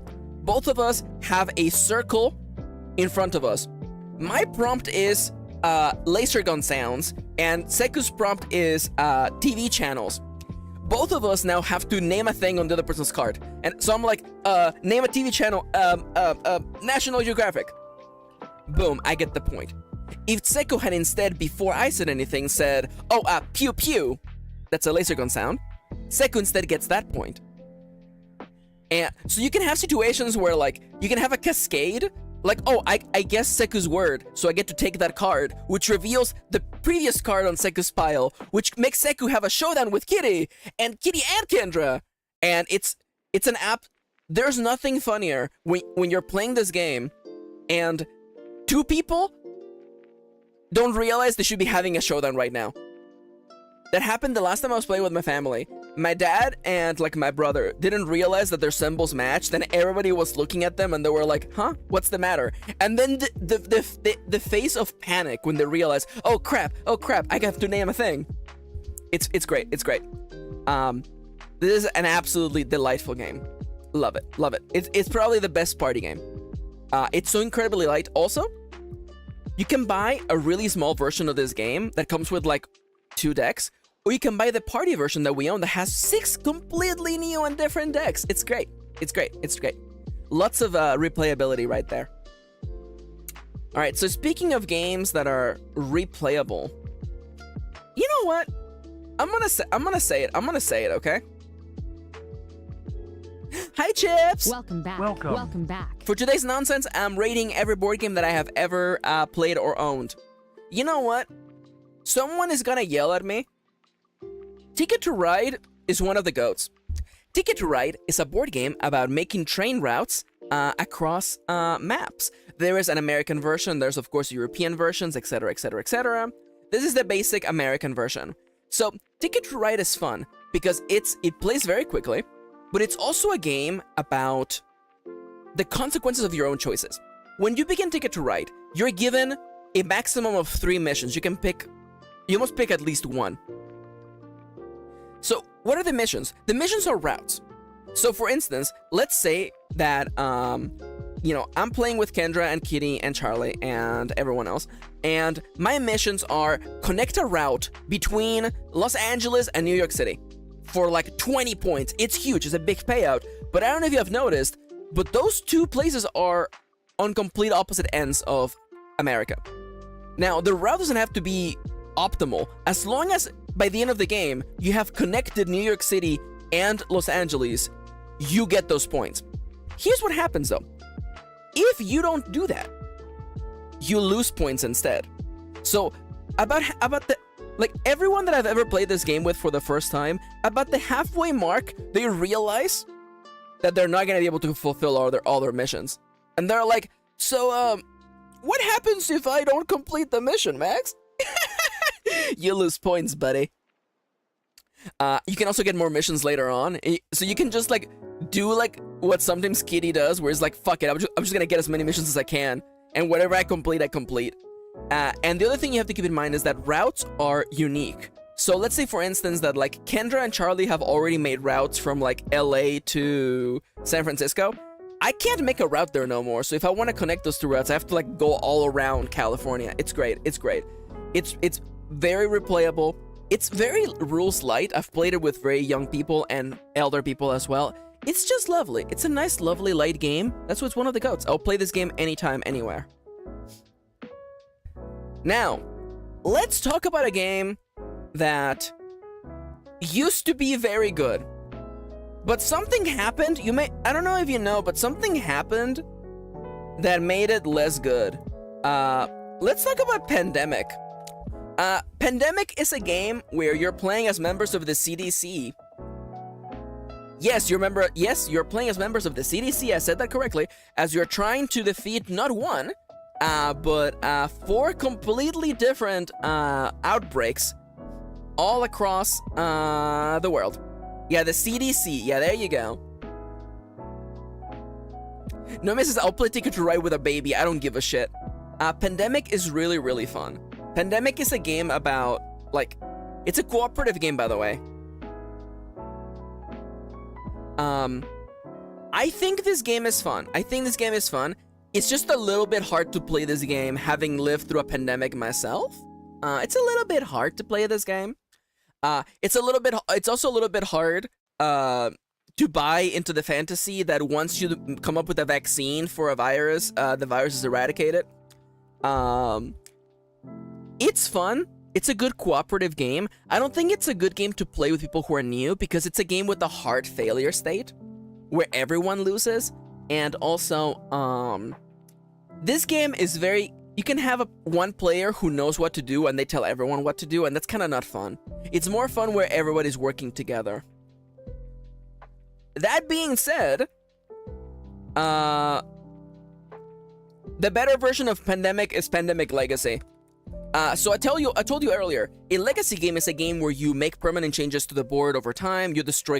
Yeah. Pandemic is cooperative, Kendra. You're all working together. Pandemic Legacy. Danny really likes games where individuals don't win. Yeah, get Pandemic. But Pandemic Legacy is a legacy version of Pandemic where you. Let me just tell you. There are times when you have to destroy entire portions of the map. So let's say that, in your game, LA no longer exists. New York City no longer exists. And maybe a new virus has showed up, and the virus has special abilities now. And your characters can die in this game. It's great. You also buy upgrades for your characters over time. I will say, the ending of this campaign sucks ass. This is one of the first legacy games, so I understand the growing pains. But this game is about the journey, not the destination. I'll just say that. The journey, not the destination. Definitely it's one of the goats. I would say it's one of the goats.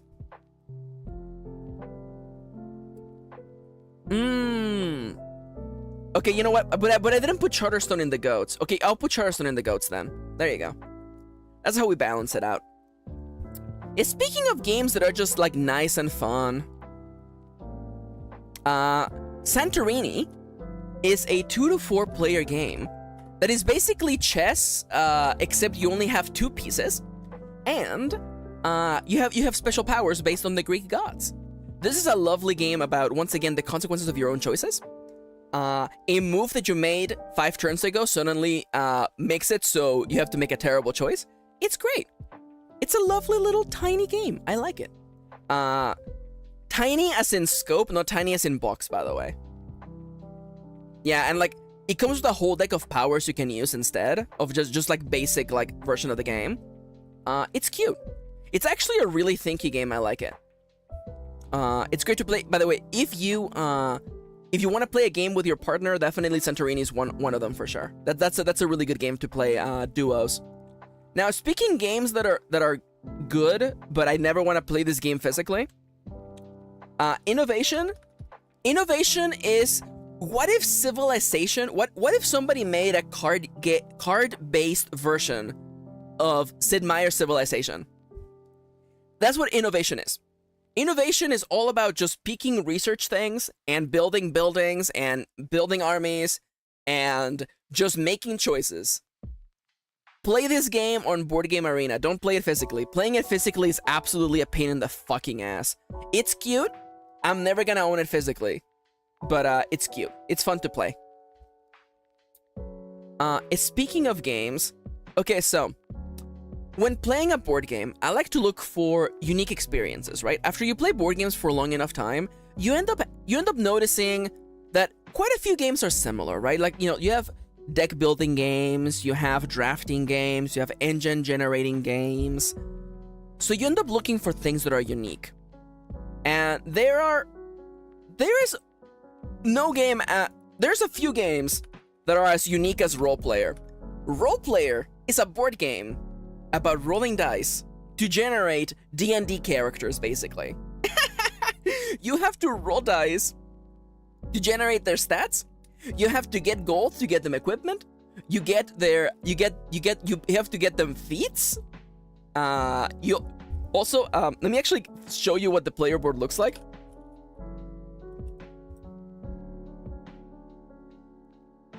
Here we go. Here we go. There we go. Here you go. Okay, so in this game, your player board has your character's race, by the way. Shut up, Nomia. And your board actually has little holes for the dice to go into. And you get cards that show your character's alignment, what their class is, what their archetype is.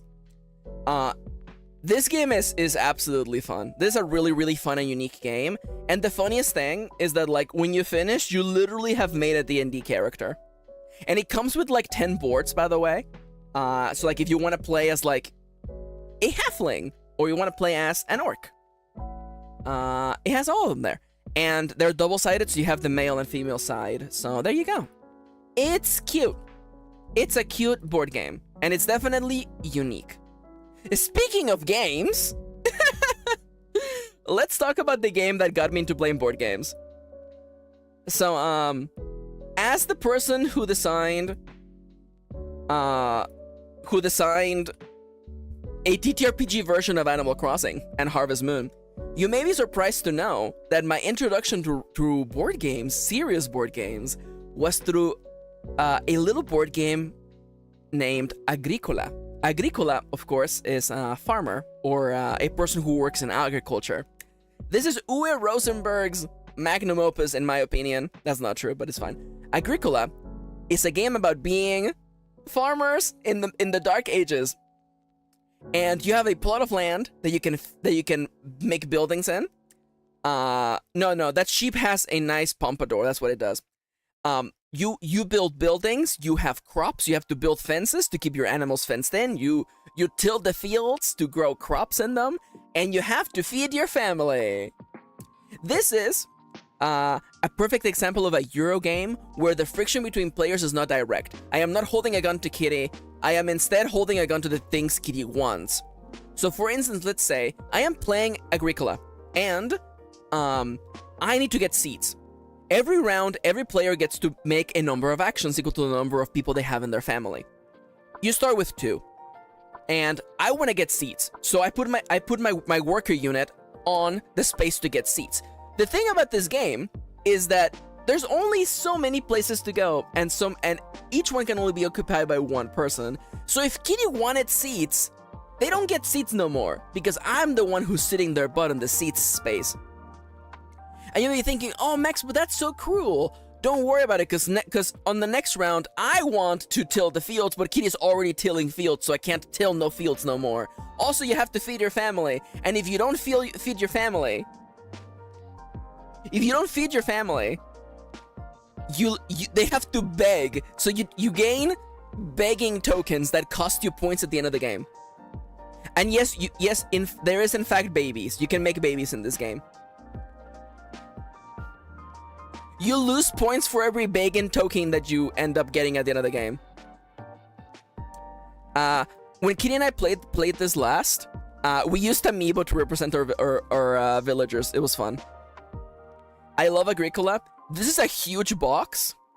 I want you to picture like the D&D player's manual, and imagine the size of that book, right? Now stack like 10 of them high. That's how big this box is. I absolutely love it. I love Agricola. Also, hi May. Welcome. Ah yes, says May. Unpaid labor in the form of your children. They yearn for the fields. It's true. It's true. I'm reviewing every board game that I own or have ever played, by the way. So speaking of games, now I'm doing it on purpose. Games that I like it, but I'm never gonna play it as much as I would like to. Dead of Winter is a role-playing game about being survivors in the apocalypse. And you have to go into buildings to find supplies, you have to get food, you have to fight zombies. And I wish that was all this game was, because I would like it more. This game, in its base mode, is actually pseudo competitive. Because in this game, every player has one secret ally goal and one secret traitor goal. And you kind of have to pick halfway through the game. So you can end up with situations where like, why is Nomia going to the gas station? That gas station just keeps bringing zombies into the base. And Nomia's like, guys, I'm looking for gasoline. Says Nomia, not actually looking for gasoline. And the game is already hard enough having to survive and get food and kill zombies without having to like have players shoot each other in the foot. So I like it. I just wish that there was like a better co-op mode as opposed to pseudo cooperative. It's also best with 2 players, yeah. We just don't play it that much. Nomia says, pops out a baby. Alright, son, here's your scythe. Go harvest some grain for me, won't you? And my newborn son, confused gurgling. Nomia says, I would never go to the gas station. I would go to the servo. Okay, yeah, that makes sense. That makes sense. Speaking of games that I like, but I'm never gonna play like physically because they're too much of a pain in the ass. Roll for the Galaxy and wait. Race for the Galaxy and Roll for the Galaxy. There are 2 versions of the same idea. What if you did Civilization but in space and you had your space empire? One uses cards, the other uses dice. These are both very, very good games. I prefer Roll for the Galaxy with one caveat, by the way. Race for the Galaxy is fun. You get cards, the cards chain on each other. It's fun. It's fun. Listen, it's fun. I prefer Roll for the Galaxy because the dice are more fun. Unfortunately, there is one problem. Roll for the Galaxy is a game where you can absolutely cheat at this game and no one will ever know. So play this game with people who are not filthy cheaters. Like it's so easy to cheat at this game, and that sucks. So only play with people who have dignity. AKA the reason why I'm not playing with it spins the roulette of friends to make fun of.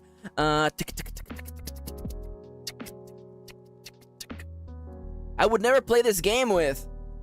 Wait a minute, I'm not friends with John Mulaney. What the hell is he doing on this list? Anyways. Nomia says I have no dignity. Oh wait, there's a John Mulaney sticker on top of Nomia's name. That makes more sense. Speaking of games that are unique, let's talk about one of the GOATs. Ex Libris, okay? So, who here wants to play a board game about running your very own library? In Ex Libris, you and every player has their own unique library of books, or their collection of books, and you are going to shops to buy books. You are going to flea markets to trade books, and you need to arrange your bookshelf in alphabetical order. It's absolutely adorable. There's of course also like there's like subsystems, of course, like, oh, like I like my goal is that I want to collect books that have this icon on them representing books about monsters, books about myths, books about blank and blank and blank. My favorite part about this game is that you have to arrange things in alphabetical order. It's just so much fun. It's a really cute game about making a little bookshelf. I love it. I love it. It's also fantasy based, if that does anything for you. All right, I've been here for 2 hours. We gotta go. And it sucks because there's only good games left. So let's say for an instance, let's say your name is Kendra, and you want to play Pandemic, but Pandemic is expensive. Buy Forbidden Island instead. Forbidden Island is a cooperative game where you are a group of foolish people looking for an artifact in an island that is going to sink. It is just like Pandemic in the sense that things get bad very, very quickly, but it's also a much smaller and cheaper box. It's also less complex, but you gotta balance things out. If you have a budget, I recommend Forbidden Island over Pandemic. Okay, let's go for some small games that are good. Point Salad is a game about literally getting vegetables to get points. It's very cute, but actually, the creators just have made a new sequel to it called Point City. Point City is 10 times better than Point Salad. And again, say it with me, Maxi likes 3 themes for a board game, okay? It has a farm in it, you build a city in it, or it's set in Japan. Point City is about building a city. And you get points for it. There you go. Great vegetables. What else? Okay, so speaking of games that are completely unique. Fog of Love. Fog of Love is a game where you basically roleplay as... You basically roleplay a romantic comedy movie. And it's a very complex game, but it's very fun.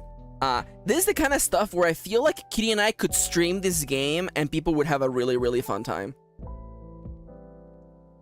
Kendra says, I love this concept, but my social anxiety could never. Yeah. Again, it's a hard to recommend game, but it's fucking unique. No other game does this. It also, the components are actually really, really good. Fog of Love is a game where you're RP being heterosexual. Does that look like two men on the cover for you, by the way? Or like, does that look like a heterosexual couple? You can be gay in this game, and actually, the version of the game we own has a gay couple on either side. So there you go. Boom. Nomia says, I know you can be gay, but I said the wrong thing on purpose. By the way, games that are really, really good. Targi is very, very good. I'm not gonna tell you more about it. It's very, very good two-player game. Oh my god, how do I explain this in 2 seconds? Holding On: The Troubled Life of Billy Kerr is a game about helping a man in a hospital remember his memories so he can reconnect with his family. I know it sounds ridiculous, but it's actually really, really fun. It's strangely serious. It's a really interesting mechanism for talking about like people. It's about people losing their memories and like dealing with like strange family, and it also deals with like real events. It's like really, really fun. May says, okay, I just looked up the cover of Fog of Love, and the only one where they're not holding hands or being intimate is the heterosexual one, and I kind of love that. Yeah, Fog of Love is good. Speaking of games that are just weird, by the way, I I love this game. I haven't played it enough, but Neon Gods, the year is 19XX, and you run a gang in the futuristic city of New Los Angeles, and it's all like, it's a ridiculous like moving units on a map game.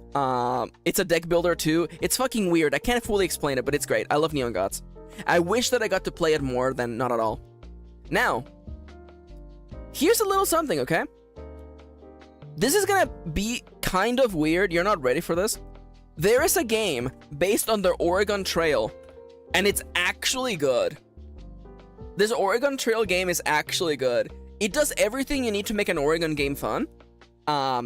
It has you having to pick how much stuff you carry. It has dying of dysentery. It has traveling forward, not being able to turn back.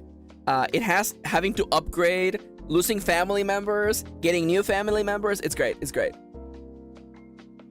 I legitimately like that game. Speaking of games that are great for couples, by the way, Seven Wonders Duel is literally top 5 games to play if you are a couple. It's Civilization, but only in the ancient era, and you play with cards. It's fun. Speaking of games that, you know what? Here we go. Dominion is the granddaddy of all deck building games.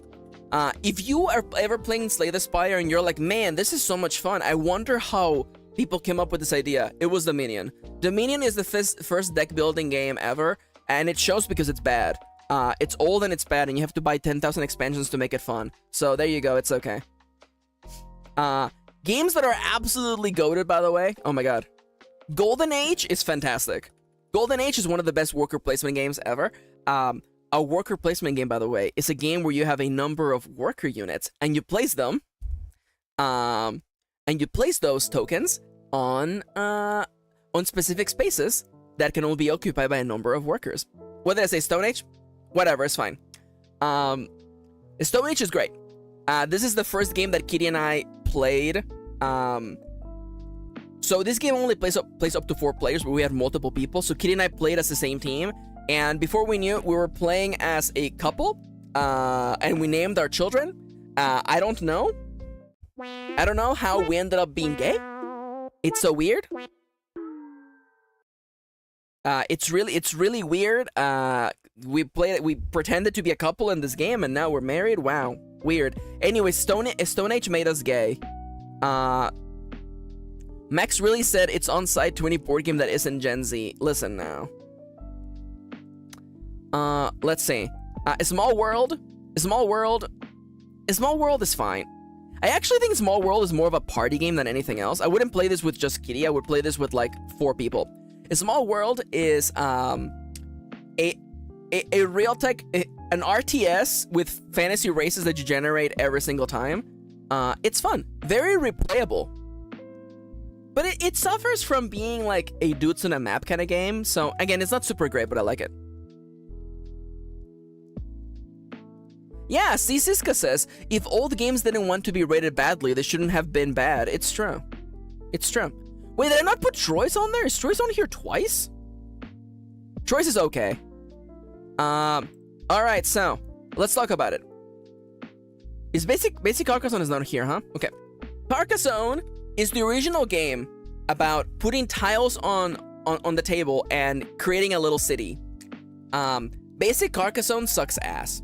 I prefer the Hunters and Gatherers version of Carcassonne. I feel like I like it more aesthetically, and I think it's just funnier.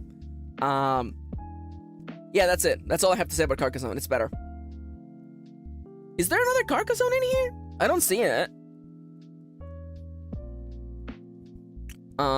Let's see. I'm saying regular Carcassonne sucks. Regular Carcassonne is nowhere near as good. Are you making fun of me, Siska? I'm being made fun of, aren't I? Alright, whatever, it's fine.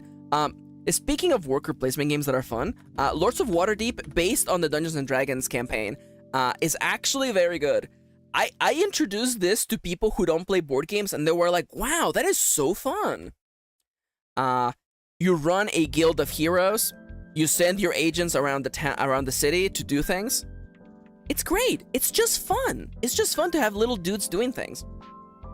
Speaking of games that are more fun on the app, Sagrada is a game about making stained glass windows by using dice. It's a great game about you start making the window and you realize you're not gonna finish it. It's great. It's great. I love a game that makes you look at the consequences of your actions. It's like at the beginning of the game you're like, man, I have endless possibilities. I can make endless choices. And then halfway through the game you're like, why was I so stupid 20 minutes ago? Why did I think that I had free reign to do whatever I wanted? I love it. I love it. Azul, not the word blue, but the word azulejo, which means tile in Spanish, is a game about laying beautiful patchworks of tiles in ancient Spain. This is a very rules-light game, and it's very comfortable. It has a lot of comedy in it. Again, consequences of your choices. And it's Portugal. Never mind, Portugal. Forgive me. I introduced this game to my family who are not gamers, and let me tell you, they had a blast. They got the rules right away. That's why it's one of the GOATs. Okay, we're almost there. All right, here we go. The Aquicorn Cove, based on the art and the comic book by the same artist. I am sorry, this game is okay. The art is beautiful. Look, there's a buff, dark-skinned lady on the cover, okay? Unfortunately, the aesthetic lets the game down. No. The game lets the aesthetic down, forgive me. Mechanically speaking, this is a game about growing crops and making sure that your city is protected and making sure that you are fishing, but not fishing too much to affect the natural environment. It kind of falls apart near the end, unfortunately. It's kind of like a really unstable coffee cake. Tasty, but not doesn't have the substance that you would like. Oh, this is Carcassonne. There it is. That's Carcassonne. Yeah, you can see. There's the little tiles that have the roads and the buildings. Look, it's right there. This game is okay. It's okay. And speaking of games about laying down buildings and zones to create a patchwork of things, King Domino! Dominoes have two parts to them. In King Domino, every domino has two parts of a tile. It can have a field of wheat and maybe a field of grass or a forest or a tile of water. You create a 5x5 grid of a kingdom using these tiles. It's very lovely. I fucking love this game. I think it's one of the greatest. Speaking of small games that are good, by the creator of The Binding of Isaac, Edmund Macmillan created a game called Tapeworm that is kind of similar to Carcassonne in that you lay down tiles with shapes on them. In Tapeworm, you're trying to make large segments of worms, and you want to be the first person to have no cards in their hand. It is very cute. It has the option to have player powers, which I very much appreciate. It has gross art, much in the style of The Binding of Isaac, and I think it's very cute. Not one of the GOATs, but definitely cute. And speaking of Edmund Macmillan, creator of The Binding of Isaac, what about The Binding of Isaac 4 Souls, the card game? The Binding of Isaac 4 Souls has been described as Munchkin but better, and as Munchkin but not good. I disagree with them. I think it is different from Munchkin. It is definitely a backstabbing game and a game about fighting monsters, but it draws inspiration from its source material, that being The Binding of Isaac, and it has the funny, incredible synergies of that game, and a ridiculous cast of characters and monsters inspired by Christian mythology. It's great. I love it. I love The Binding of Isaac. We have every expansion for this. We have the huge chest from their latest Kickstarter. We sleeved this entire game, and then we unsleeved it, because with the sleeves, the stack of cards were so tall that the cards were sliding off. This is a game we have to play without sleeves. That's how much we love it. We have decided that if it wears and tears, it's okay. And speaking of card games that are okay, Dark Souls, the card game. This is a game that simulates playing Dark Souls in the form of cards. You play it cooperatively. You play it in collaboration with other players. You get new gear, you fight bosses. Every time you go back to the bonfire, all the monsters respawn, including the boss. So you have to be careful to choose when you want to heal.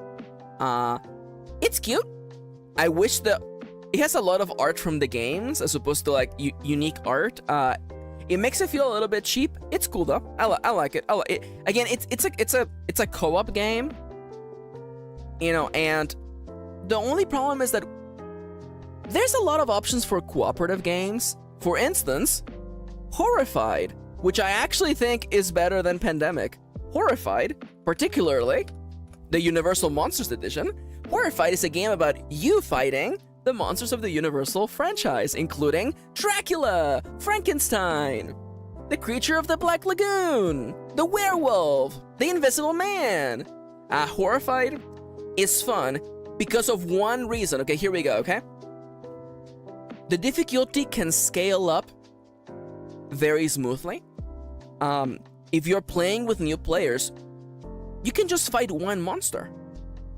Every monster has specific rules on how to defeat them. For instance, for Dracula, you have to destroy all 4 of his coffins and then kill him with a stake. For instance, for the Invisible Man, you have to actually solve a mystery in order to be able to find him and then be able to defeat him. Now, what I was talking about, the difficulty scale, is that if you're playing with new people, just have one monster. If you're playing with experienced people, you can fight against every single one of the monsters at the same time. And let me tell you, that is nightmare mode. Having to fight every monster at the same time is incredible. Very, very fun. There's also a second version of this game that has monsters from American cryptids of the Americas. Isn't this the game that you throw violins at Dracula in? Yes. You can throw a violin at Dracula in this game. But they made a version with American cryptids, and we have that. We haven't played it, but it looks very, very fun. I can't wait to crack it open. It has Mothman in it, so you can fight Mothman. And I know. But Max, says Ronnie and Kendra, I want to kiss Mothman. I want to kiss him on the cheek and tuck him in because he's cute. Yeah, I agree. Oh, we're almost there. Speaking of games that are unique, Dice Forge is a game where so imagine a deck builder, right? Where you add cards to your deck and then you play those cards to get more cards. Dice Forge is kind of like a dice builder where as you play the game, you actually, let me actually show you what it looks like. Dice Forge board game. As you play, you actually take off the faces of the dice and replace them to make newer, better dice. And that is so much fun. It's also, of course, it's based on Greek mythology, so there's like Greek monsters you fight, heroes you impress. It does look like the Dark Crystal. I definitely agree with that. But it's just so cute though. It's so cute being able to like custom make your own die over the course of the game. It's very, very fun. That's why it's one of the GOATs. It's a very unique game. No other game does that. And if you're looking for unique experiences at the table, then I think that's definitely one of them. I've left so many of the good ones for last. Let's go. Let me just grab a couple of these right away. Games that are good, but I don't think they're GOATs. Verdant and Flourish. These are both games about like decorating a specific thing. Flourish is about making a garden, and you use that by playing cards, and you get bonuses. There's a bunch of like cool little like crunchy things in this game, but it's ultimately about building a garden, right? Meanwhile, Verdant is about decorating a room with furniture and plants. If you like plants, you'll like this game. It's very cute. You actually have to water the plants and stuff. It's very cute. They're relatively similar. That's why I'm not really dwelling on them. Speaking of games that are similar but not, Fly Away, which I think is one of the GOATs actually. Fly Away is a little bit like Wingspan in that it involves birds, but it's actually more like Ticket to Ride, where you're making routes that the birds are flying around. And it has a very nice conservationalist message, you know, speaking about the effects on humans on the habitats of birds, and I really actually appreciate that. It plays very fast. My only complaint is that this game plays very, very fast, but it's very cute. It was made by a Vietnamese studio, by the way. Crunchy Leaf Games, Lettuce Games. There you go. You got it. Iceberg Lettuce Games. So, I'm not gonna explain this one very much because I don't have time. But Raccoon Tycoon is a game about being forming a corporation and being woodland animals and building trains. It's an auction game. I don't have many of them. It's fine. Oh, it features Australia? I didn't know. I forgot about that. Yeah, Flyaway features Australia, by the way. Cockatoo Pog, you got it. It's true. Also, welcome back to games that are about farming. Uwe Rosenberg is one of the most prodigious game designers ever. He's made hundreds of board games, and this is one of them. He made Agricola, and he also made Reykholt. Reykholt is about living in a small community and growing vegetables in your greenhouses. You have to literally build greenhouses, and each greenhouse can hold a specific number of crops. You grow those crops, and you sell them at the local farmer's market. It has a very nice, like, homey feel to it. It's very cozy. It also has a campaign mode, so you can actually go over a series of like 12 games where the rules change. It's very, very fun. Very, very rules light. Speaking of Uwe Rosenberg, I'm gonna say this is probably his best game. Uwe Rosenberg's New York Zoo. New York Zoo is a game where you are running a zoo and you are attempting your best to fit animals and enclosures. It is a Tetramino kind of game. You have a board with a grid and you have to fit enclosures in exceedingly ridiculous shapes and put animals in those enclosures to score points. It has lovely little animal tokens. It's very, very cute. It plays very, very easily. Again, I play this with my family. They're not gamers, and they immediately got the rules of this, by the way. New York Zoo is very, very good. It's also very new, by the way. Speaking of games that are new and by Uwe Rosenberg, My City, again, it's a city building game. It's also, wow! You know how like certain writers have specific shticks they like? Uwe Rosenberg, I'm sorry. This is Rainer Knizia, I'm sorry. Different game designer. Anyway, he loves the Tetramino shapes, so this is a game about building a city with the Tetraminos. That's it. It's a very light game. It also features a legacy mode that is actually very in-depth, considering the game is actually relatively cheap. Very good, very good. Speaking of games you have seen at your local Target, Villainous is a game by Ravensburger, based on the Disney franchise, and there's also a Marvel and a Star Wars version of this game. Whatever, it's fine.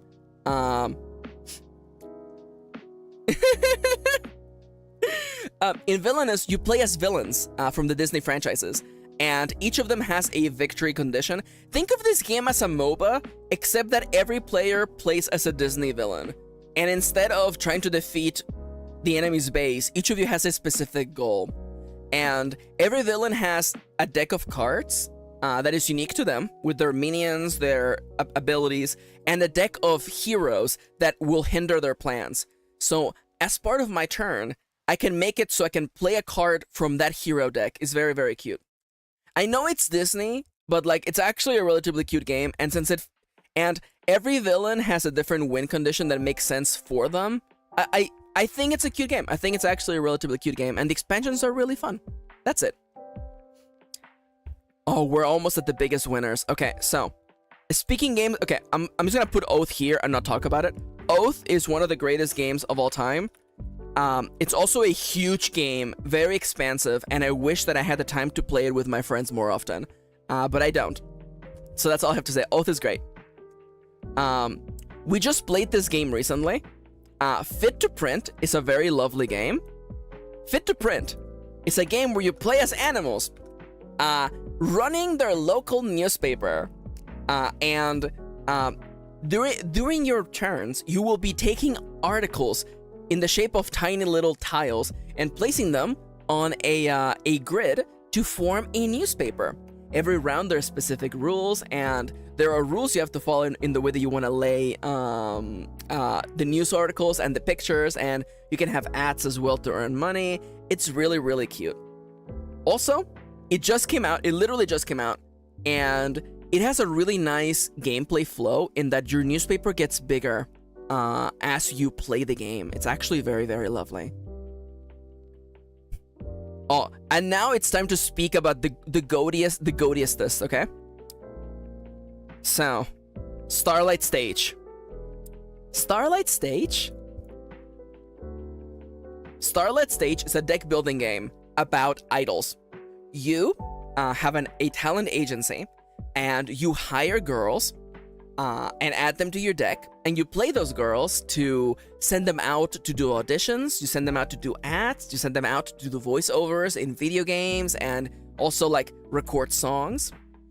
Of course, as your agency grows, you want to hire better and better idols.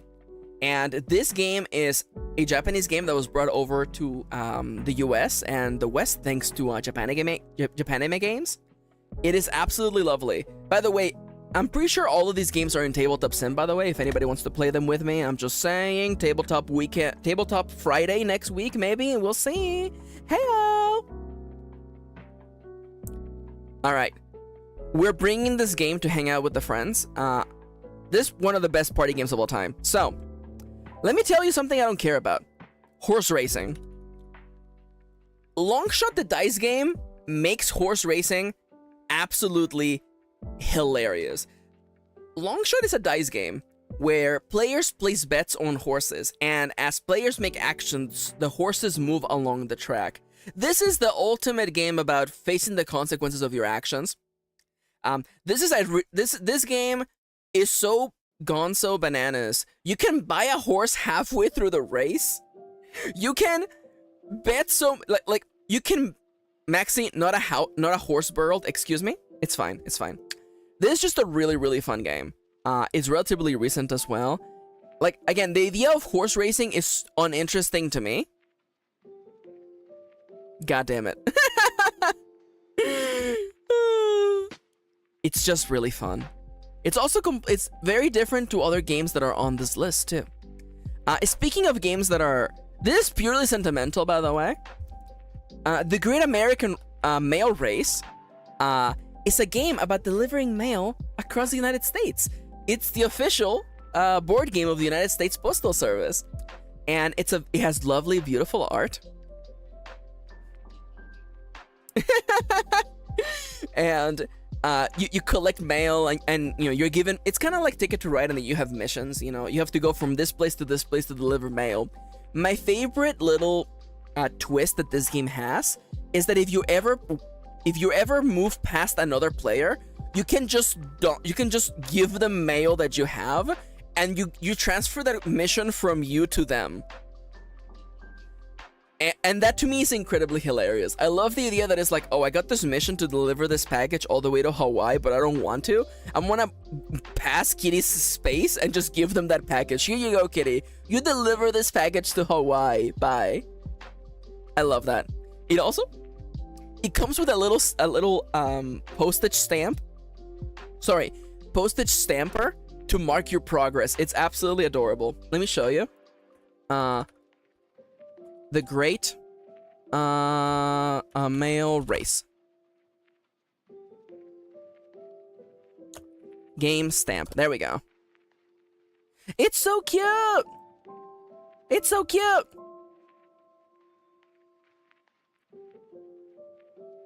There we go! Oh my god, it's so cute. Look. It comes with a little stamp! It comes with a little stamp! You get to mark your progress. You get to literally stamp your progress as you like move along the map and deliver packages. It's very, very cute. And the art's just adorable, by the way. Oh, so cute. Anyways.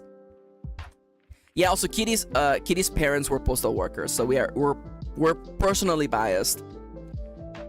And all that's left, by the way, all these games are GOATs. So let's talk about probably the fastest, most fun to play game of all time.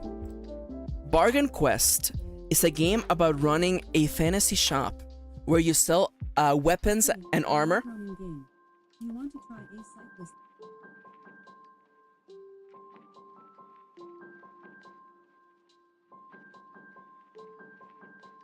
Never mind my my freaking personal assistant heard my voice and was like, "Oh, would you like me to name games?" No, shut the fuck up. God damn it, Nomia. Nomia says the great male race is when you and your buddies are all on tea and seeing whose voice drops first. How dare you? Anyways, in Bargain Quest, you play as shopkeeper selling items to heroes who are coming into town to defeat monsters. And this game has a nice balance between being an absolute greed goblin and trying to save the town. Because if all the heroes in the deck die, guess what? It's game over. But you also want to make money. But whenever a hero defeats a monster, you get points for that too. So it's a lovely little balance. This is one of my favorite games. Kitty and I play this all the time. And the art is very inclusive. It's very, very charming. And there's just something so cute about, you're not the heroes per se, but you're the one selling them gear. So you kind of have like, you know, like you have a vested interest in them surviving. But sometimes you just can't help them survive, so you're just like, fuck it. I'm just gonna sell this guy everything I got to make all the money that I can. It's fun. And now it's time for Kitty's favorite game of all time, Everdell. Everdell is a lovely tableau building game about having a little settlement of animals, little woodland creatures, and you build houses for them and buildings that make the town better. This is Kitty's favorite game of all time. It has a really interesting season system where the game might end at different times for different players depending on how you spend your seasons. It also has a system where if you build a house and you have the animal that would live in that house, you get to play that animal from your hand for free, which is really, really cool. It's also on Steam and Switch. Thank you, Kitty. There's a digital version of this game. You can play it. Everdell has a bunch of expansions that we also own. It's just really, really cute. The components for it are adorable. It's just a really, really lovely, chill game to play. I love it. Another game that we couldn't sleeve because there's too many cards, by the way. Now, speaking of the greatest games of all time, Fort is a game about being children and wanting to hang out with your friends and building a fort house, a house for a tree, a little fort, a little tree house, and also eating pizza. God damn it. Nomi says Everdell is the Dell laptop I dropped 9 years ago and totally destroyed the screen off, but my dad still somehow uses all the time for his computer shenanigans. I love that. In Fort, you play as children, just literally hanging out and having fun. It's a deck builder, so your deck is made of your friends, and you can send your friends out to, isn't Everdell the edible one? It's not edible, Kendra. Don't eat board games. Board games are not food. Board game is very light and fun, but it has a really fun system where every time you play one of your friend cards, you play it in front of you, and you don't get that card until the start of your next turn, so players can steal your best friends, and I kind of love that. It makes you want to think twice before playing a card, because I'm like, if I play this character that I really need, Kitty can actually steal it, so I'm going to save it until I have a better chance later. It's fun. The idea of stealing people's friends is really, really fun. Listen. And now, this is the weirdest game on the list, and that's what makes it one of the GOATs. Millennium Blades. Now, I want you all to prepare your butts for this, okay? Millennium Blades is what if Yu-Gi-Oh was a tabletop game. In Millennium Blades, you play through a series of tournament arcs in which you play a card game to win. But in between tournament rounds, you have to build the deck by literally buying cards from the aftermarket. It's absolutely this game is absolutely bonkers. Yo, Chips, hi Chips. Welcome. Welcome.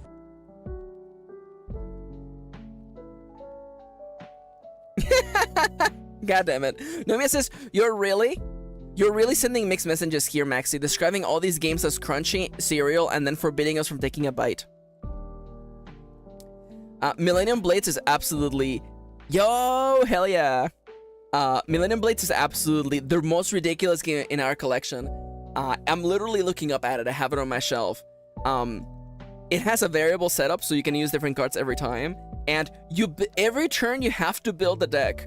And the auction phase where you buy cards is timed. So you have 7 minutes to sell and buy as many cards as you need to build a deck. And then you play with that deck in tournaments. And then you get money, and you get promo cards to make another deck. Oh my god, it's so good. It's so fucking good. Oh my god. This game is absolute nonsense. Let me just fucking... Blades board game. I want to show you what the setup for this game looks like. It's fucking dumb. Yeah, this game is so dumb. I love it. I love it. Oh my god. It takes like a whole table to just play. Oh, that's a lot of cards. That's a lot of cards, yeah.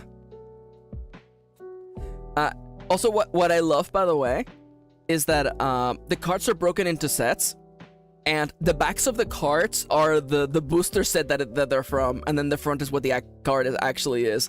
It's so cute. It's so cute. Oh my god. It's a big game too. There you go. Oh, look at that. There we go. Look at this. That's a big game. That's a big game. That's a big box with a lot of stuff in it. Anyways, so that's it. That is my final game. Feel free to screenshot this, by the way, if you're looking for games to buy that I like. Here are the GOATs. These are the games that we literally play all the time. Legitimately, like, some of these I literally have next to me right now. Like, I have a box of Exceed decks literally right here next to me. I'm literally shaking the decks right now. I have Point City next to me as well, by the way. Thank you for the warning, Siska. Alright, so I wanted to do this other tier list of rating every book genre, but there's no way we have time for that. So I'm gonna ask people in chat. We have 28 minutes. What the hell do you guys want to do for the next 28 minutes? Another tier list? Maxi, play the bird game with me. Right now? I mean, I guess the stream could go long. No, we probably shouldn't. I don't even have Tabletop Sim installed. Suika game? What's Suika game? Ronnie, are you okay? Oh, you know what? Oh, Discord Scramble would be fun, actually. Oh, but then I would have to like set up. No, I don't want to set up my window capture. I'm lazy. Do you have a board game recommendation for people who don't play board games? So if you want to get into board games, I definitely recommend getting some of the lighter stuff to get started with board games. There's definitely and it depends. Like, there's party games for sure. Really good party game, I recommend Anomia. Anomia is very, very good party game. There's also like kind of like the talkie roleplay kind of board games. Like Slash is very good. Slash is very good.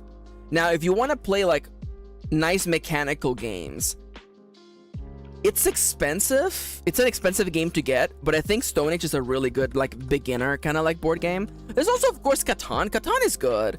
Catan is fine. It's perfectly fine to play Catan.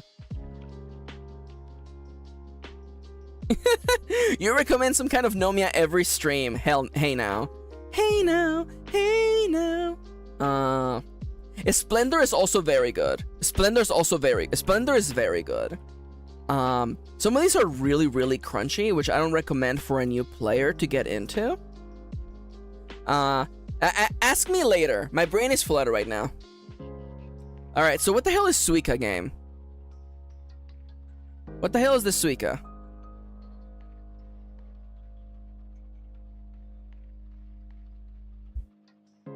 What is this?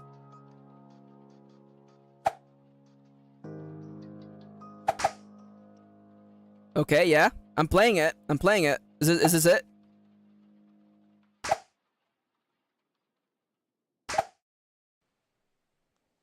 Your Honor, I'm playing the Suica. This is nice. Ooh, put you over here. Now you can talk Ant Melon. Wow. But I'm covering the screen. I saw TikTok to people watching this at a bar as though it was a soccer match. Oh my god. Is this Nia? Are people freaking out about Suica? You know what? Actually, you know what? Let me actually, I'm gonna change my capture. Boop, boop. And I'm gonna actually change to my other writing screen. Because I actually think we could do, we should do like the Wordle for today. Let's do the Wordle real quick. Alright. So, first off, I like to open with Rogue. Nothing to scout Saturn. Okay, so we have the S. We have S. Maxi. Okay, I'll do connections after this. This will only take a minute. So, let's take. Stay. No. Stale? Stall. Okay. So the T has to go literally at the end, which means that it ends in at. Schalt? Okay, so clearly it ends in AT. Okay, so it's S. Well, the L. I guess the L could be in the middle. No, but not the H. So it's clearly SL. No. Slat? Slate? No. You're not a word. It's not What the hell is sliat? Sliat's nothing. Is that my only issue? Yeah, like what? It's splat. It's splat. The word splat. Your Honor, the word is splat. There we go. Alright. That was easy. Alright. Let's go. Easy. Easy peasy lemon squeezy. What's connections? Group words that share a common thread. Okay. Create 4 groups of 4. Okay. Sadly, the word was not slayed. Yeah, rip. Okay, Fiddlesticks is a character from League of Legends. Friends is a TV show. What the fuck is this? Frick is a thing that you like to lie? Firefly is an insect. What the fuck is this? Okay, fabricate and fix are both verbs. Fake is also a verb. Forge is a verb. You fabricate something, you fix something, you forge something, you fake something. Okay. Oh, it was falsifying. Okay. Safe for work. Safe for work words for fucking. Fudge, frick. No, fiddlesticks? No. Okay, so I'm thinking. Oh, Firefly Friends, that's a TV show. Fargo's a TV show. What the hell? What's the last TV show? Okay, clearly. Okay, so you guys are all TV shows. Fiddlesticks? Is Fiddlesticks a show? Me who doesn't watch television? Okay, so definitely you guys are together. Fiddlesticks is a safe for work word for fuck. Fiddlesticks, fudge, frick. Flipper? Fleabag? No. Okay, wait. Flea Firefly. Flea Firefly. Is forward another word for fudge? Because it could be fudge, fiddlesticks, frick, and forward. I mean, you know what? I can make mistakes. No way. Okay. Flipper is the dolphin show. Oh, Flipper, Firefly. Wait. No. Flipper, Firefly, Fargo, Friends. No way? Excuse you? Well, thank you, Dallas. I'm not saying that as though like I'm blaming you. Okay, so let's just shuffle these guys a couple times. Fie is an explicit also. Okay, so Fie, fudge, fiddlesticks, Prick. Okay. So now... Okay, the food channel? No, that's dumb. Oh, it has Andrew Scott. Hell yeah. So it's Fargo and Friends as a TV show. Firefly's a TV show. What the hell? What's the connection here? Mild oats, by the way. As opposed to what I have for breakfast, which is mild oats. Okay. What the hell is forward? Forward and fashion I have no place for. Okay, so the food channel, the fashion channel, the forward channel. Isn't Fleabag where you buy... No, I already tried these 4, actually. 4 groups for 4, apparently, and Fleabag is also TV. Nope. Okay, okay. Clearly, we don't have to get the last group of 4 because it'll be whatever's remaining. So it's Fargo, Friends, and Firefly. Is it... What, is fashion a TV show? Is Forward a TV show? Well, we know it isn't Flipper or Fleabag. What, food? The food channel? But that's not a TV show.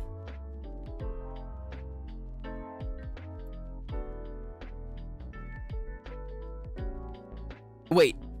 I mean, like, if... Wait a minute. Are they... Because Firefly's a... Wait, but... Okay, if Firefly isn't part of this group, then what the hell is this here? Right? I'm a little confused here. What the fuck is fashion and flea... Okay, isn't a Fleabag when somebody, like, buys, like, used clothes? And a flipper, like the fashion style of a flipper? And being fashion forward? No, okay, alright. What was it? TV shows? Okay. Oh, fast fashion, fast food, fast forward, fast friends. Okay. A Fleabag is an asshole. That makes sense, yeah. So Friends is the one that I got stuck on. Okay, that makes sense. Alright, yeah. Maybe next time. I like Kendra being like me having already finished it. Yeah. Alright, we have 20 minutes. Can I do... Oh, you know what? Guess the game. Let's do Guess the Game. That one always makes me feel smart. Alright, so this is... the name is Pitfall. This is the original Pitfall. No. Player... This is an old-ass game, isn't it? Let's see. You're Pac-Man. No, you're not Pac-Man. What's an old-ass game? Asteroids. No. This is Galaga. No? Wow, it's for the... It's that weird fuck with the weird face. It's Quibbler? Cubert? It's Cubert. It's Cubert, isn't it? How do you spell his name? That's like Cubert. Maxi, can I invade? Yeah, you can invade. It's Cubert. Thank you. I knew who it is. I just can't spell it. You guys don't know how to spell Cubert. Q-Bert. Oh my god. Thank you. It's Cubert. All right. Let me actually really quickly just lower the music on my end. Let me actually lower it. It's fine. All right, Nomi, if anybody wants to invade, I'm not gonna do Fugis because I'm tired. But I'm gonna be in my the voice chat on my server, and I gotta make myself not. Yeah. Hey, nerd. Yeah. Hello. Hi, gnomes. Hi. Hi, Maxie. I almost said hi, Nomia. God fucking damn it. Hi, Nomia. Hi, Barbie. Hi, Barbie. Hi, Barbie. Hi, Ken. Hi, Barbie. Hi, Barbie.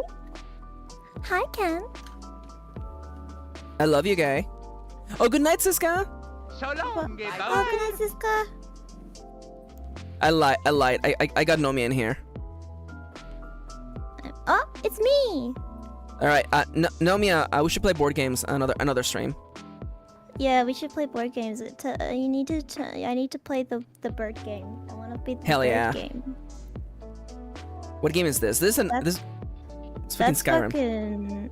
It's fucking Skyrim, dude. It's a Skyrim. Skyrim doesn't just know like that. Give me one more image. What the fuck is Twilight this? Princess. That's not Twilight Princess. The rendering style reminded me of, like, the bloom effect reminded me It's of not Twilight Princess. Oh, this is for the Xbox 360. What? Oh, this is Fable 2. This is Fable 2.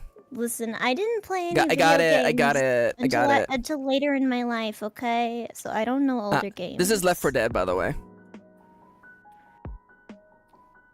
The only games I No? know are recent games. What the fuck is this? PS3?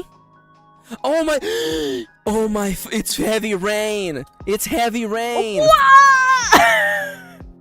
It's Heavy Rain. Heavy Rain, bitch. Reject, forgive. Oh my god! I knew it from the fucking RE system. Sean! Jason. Sean! The balloon. Gotta get the balloon. Oh, no, I can't close my door because The balloon. Because Mary's door's not open and Lucy's running around. This is Black Flag, That's by the way. Skyrim. This is Black Flag. That's Skyrim. No? I think that's actually Skyrim. No, that's not Skyrim. 45% Metacritic. This game sucks. I'm pretty sure that's Twilight Princess, actually. Shut the fuck up. What the fuck is this? Open. I don't know what game this is. Is this What DayZ? the fuck is that? Is this DayZ? RPG elements. I don't know what the fuck this is. That's 7 days to die. The Fucking. Fun Pimps Entertainment. Also, I'm watching this on a delay. I know, it's great. I'm sorry. Kirin was gonna say Fallout now 76. that- Oh my god. Now that's Twilight Princess. I know This it is for definitely sure. Twilight Princess. This is Imperial. No, wait. Oh my god. This is Total War. Total War. Empire. It's Total War 2. Okay. Total War. Is this Civ 2 or 3? No way. Total War Troy? Metacritic's on 94. Damn.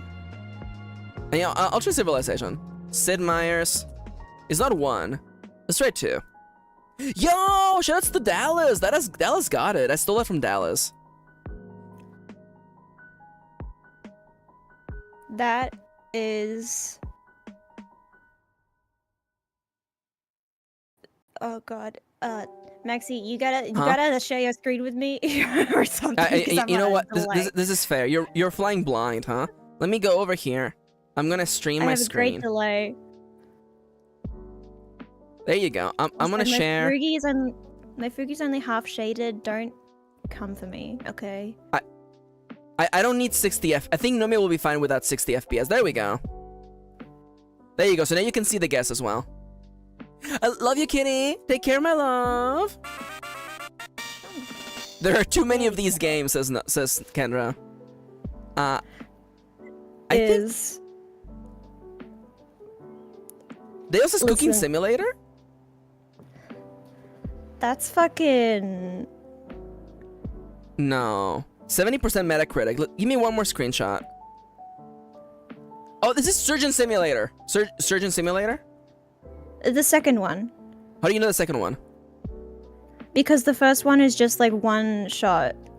The second one you actually walk around an area. Hot shit! Holy shit, Nomia got it! I'm incredible! You're incredible! Yo, I like that actually both Seku and Dale got it from the visual style, by the way. They were like, this looks like that game.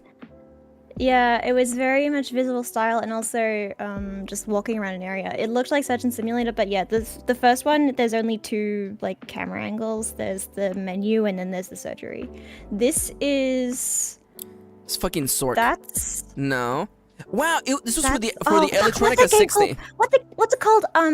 What's it called? Ah, fuck, I don't remember what it's called. Pong. I think I know what this game is. I don't know what it's This called. from back in the day where like the title for your game is like War or like Ship. My dad would know the name of this game. It's a puzzle game. We're not guessing this. What the fuck? Is this? This is not Tetris. Get the fuck out. Wow, Pagic. Is this Tetris? Tetris? It's Tetris, Oh, yeah. fuck you. Fuck you. That's what Tetris looked like. Not a real game. Okay, it wasn't what I thought it was. All right. That's Twilight Princess. No, no. This is this is Age of Empires. Age of Mythology. Oh, is this The Sims? Dude. No, it's Age of Mythology. Yeah. That's the Sims. Fuck. That's First right. time. Who do you think you are? I am. I recognize that fucking floor texture, and that's I know that's that Age of texture Mythology. anywhere. Maxi, see what's in the pic. You might need to touch it. What? Oh my tile? god. A tree? Maxi has never touched a tree in Kendra, her I think you're barking up the wrong tree. I would have gotten it here. You play I still knew. Yeah. There's that face. There's Age of Mythology, man. There we go. I'm fucking Mythology, goated, man. y'all. I'm fucking goated. This is World That's of Warcraft. Twilight Princess. Oh no, is Lucy throwing up? Oh no! Oh no! What? Minute? Wait a minute. Is this fucking? What is this? Is this Kingdoms of Amalur? Kingdoms of Amalur. Lucy threw up. Oh no! Hang on, I have to. I'll be right back. All right. Well, we'll see Nomi in a little bit. That King Kong Skull Island. Can someone add those Kendra comments as a quote, please? You know what? Here we go. I'll do it. Add quote. I'm gonna have all of them, by the way. What the fuck? How? It's gonna be what the fuck? Four dots. How? Max. See what's in the pic. You might need to touch it. Said Kendra, pointing at the picture of a penis. I don't know what Kendra wants me to touch Dig, but okay. Kendra. Pointing at a picture of a grassy field. There you go. Have you seen the King Kong Skull Island cutscene yet? What the fuck are you talking about? Also, this is Dungeons, isn't it? Dungeons. Grass Knoll. It's so funny. Oh my god. It's Dungeons too. The fuck is this? Is this a bowling? Is this Kill All Orcs, isn't it? It's Kill All Orcs, isn't it?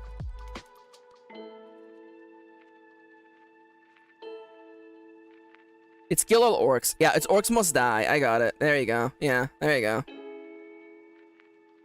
Oh my god, I love that. I fucking love that, Kendra. Alright, this is a new game. No, there's a car, there's a car in this game. What the fuck is this? Give me one more. It's that fucking game. A bunch of VTubers were playing it. It's the one that's like, it's Atomic Heart, thank you! I was gonna say, Seku played it. Look at me fucking typing fucking... I started typing Seku, yeah. There you go. I knew that's what it was. I'm back. Alright, Kendra has a gift for me, let's see.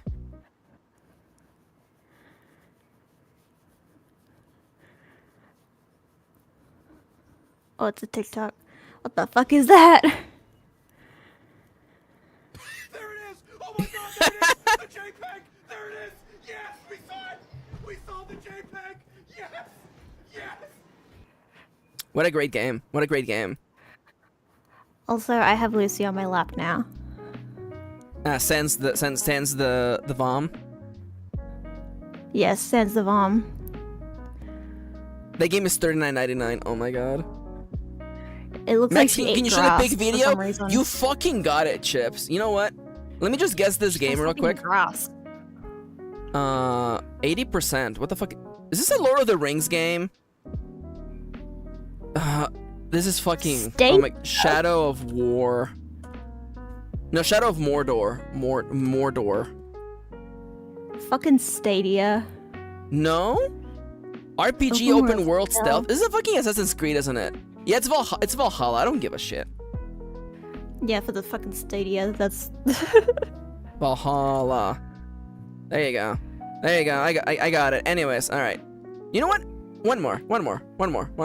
Uno más. Lucy, you feeling better? What the fuck is this? Better. She's looking at Keisu. That's Twilight Princess. One of these days, it's gonna be Twilight Princess. One of these days, it's gonna be Twilight Princess. Oh, this is fucking Donkey Kong. This is Donkey Kong That's 64. Monkey Ball. That's Monkey Ball. Are you sure it's not? You know what? I'm actually gonna go with it. That's totally Monkey Ball. I actually think it's Monkey Ball. That's the second No. one. For the game, it's Monkey Ball for the GameCube. Monkey Ball. Which one is that? 2?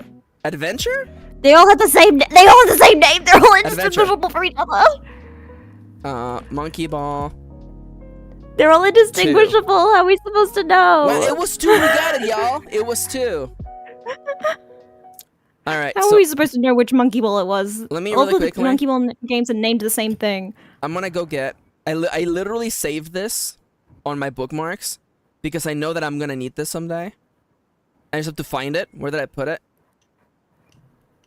Max, where did you put the video, Max?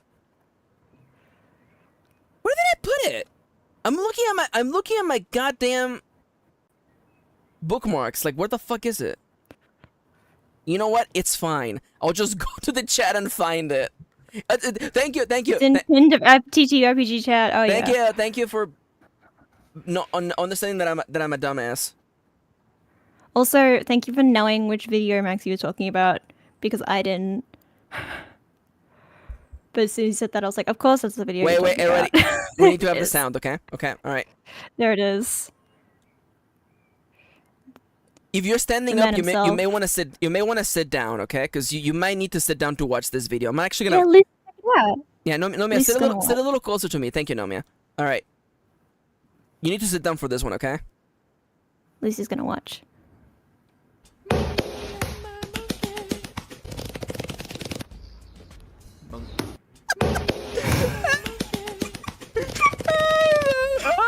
I think about him every night and day. God, the way he just slaps that pig. Splat. It's like me under the weight of real life just getting smooshed. It still hits. Kendra says, I've only ever seen the monkey. Pig unlocked.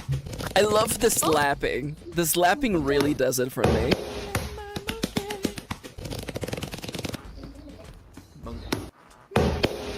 What if I just... Alright, so anyways, thank you for coming to my last stream before I go on vacation. I'm just gonna leave this running in the background on loop now. Yeah. Uh, Did you ads? Huh? Ads. I haven't done ads. You know what? It's fine. If you want to support me, fucking buy me a coffee. I don't know. Buy my books. You know what to do. Anyways. Wait. What? Do you want to do the No, ad I'm read? just saying. I'm punctuating your call to action just a little bit. I don't know. I didn't expect you to stop what you were saying to acknowledge me. Yeah. I didn't expect acknowledgement. You took me off guard. You can support me on coffee.com/mkirin. You can also check it out in the description. I am gonna be gone for a few days. Yeah, it was you! I got so spooked for a second. Oh my god. Could you please do the but nothing happened sound effect? What? Nothing happened. There we go. What a wild situation. Kendra says, where are you going? Oh my! This is one wild situation. Yeah, me about to go hang out with my friends. Alright, so I do want to say thank you for joining me, guys. I had a lot of fun talking about board games. I fucking love board games. In fact, I'm putting board games in the trunk so we can play board games over at Charlie's place. So I won't be here tomorrow, which means I won't get to check out, you know, I won't be able to pimp my friends, but I want to let you know that Ronnie is streaming tomorrow, and so is Nomia. I'm also streaming today. You're also streaming today? What are you streaming today? Persona 4 Golden. Yo! Persona 4 Gold Arena's time with Noms. Yeah, I need to make a fucking thumbnail. I was going to last night and I didn't, so now I have to make one now. That's Yeah, cool. you got this. I believe in you. And Low tomorrow effort I'm playing the thumbnails, Crooked let's go. Man. Yo, Crooked Man tomorrow? Yeah, Why he crooked? continuation. I don't know. He just be like that sometimes. Yeah, so we're gonna be hanging out with the crooked man tomorrow. I'm gonna be trying my best to beat it in one sitting. I don't know if Without I'll be me? able to, but I'm Oh gonna no. I'll try. And then I'm playing Monster Hunter with Chips on your Saturday. Really? Boo! Yeah.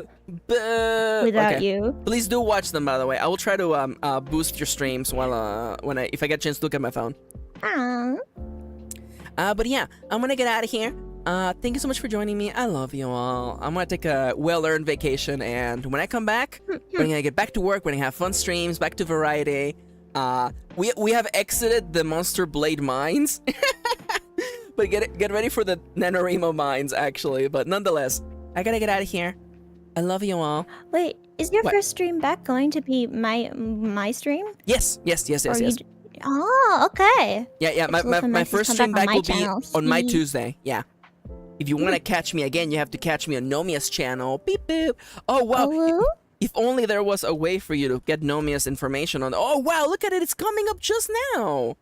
Wow. These types Nomia's so fast. I gay. wish I could type fast. Also, I'm not doing like a long outro today. Nomia, would you please choose the secret word of the day? The secret word of the day is pig. Pig. Leave a comment in on this video with the word pig to show everyone that you watched until the end and that you are super cool. I will give you a thumbs up and a heart if you do so. I'm getting out of here. I'm gonna go on my vacation. Take care, everyone.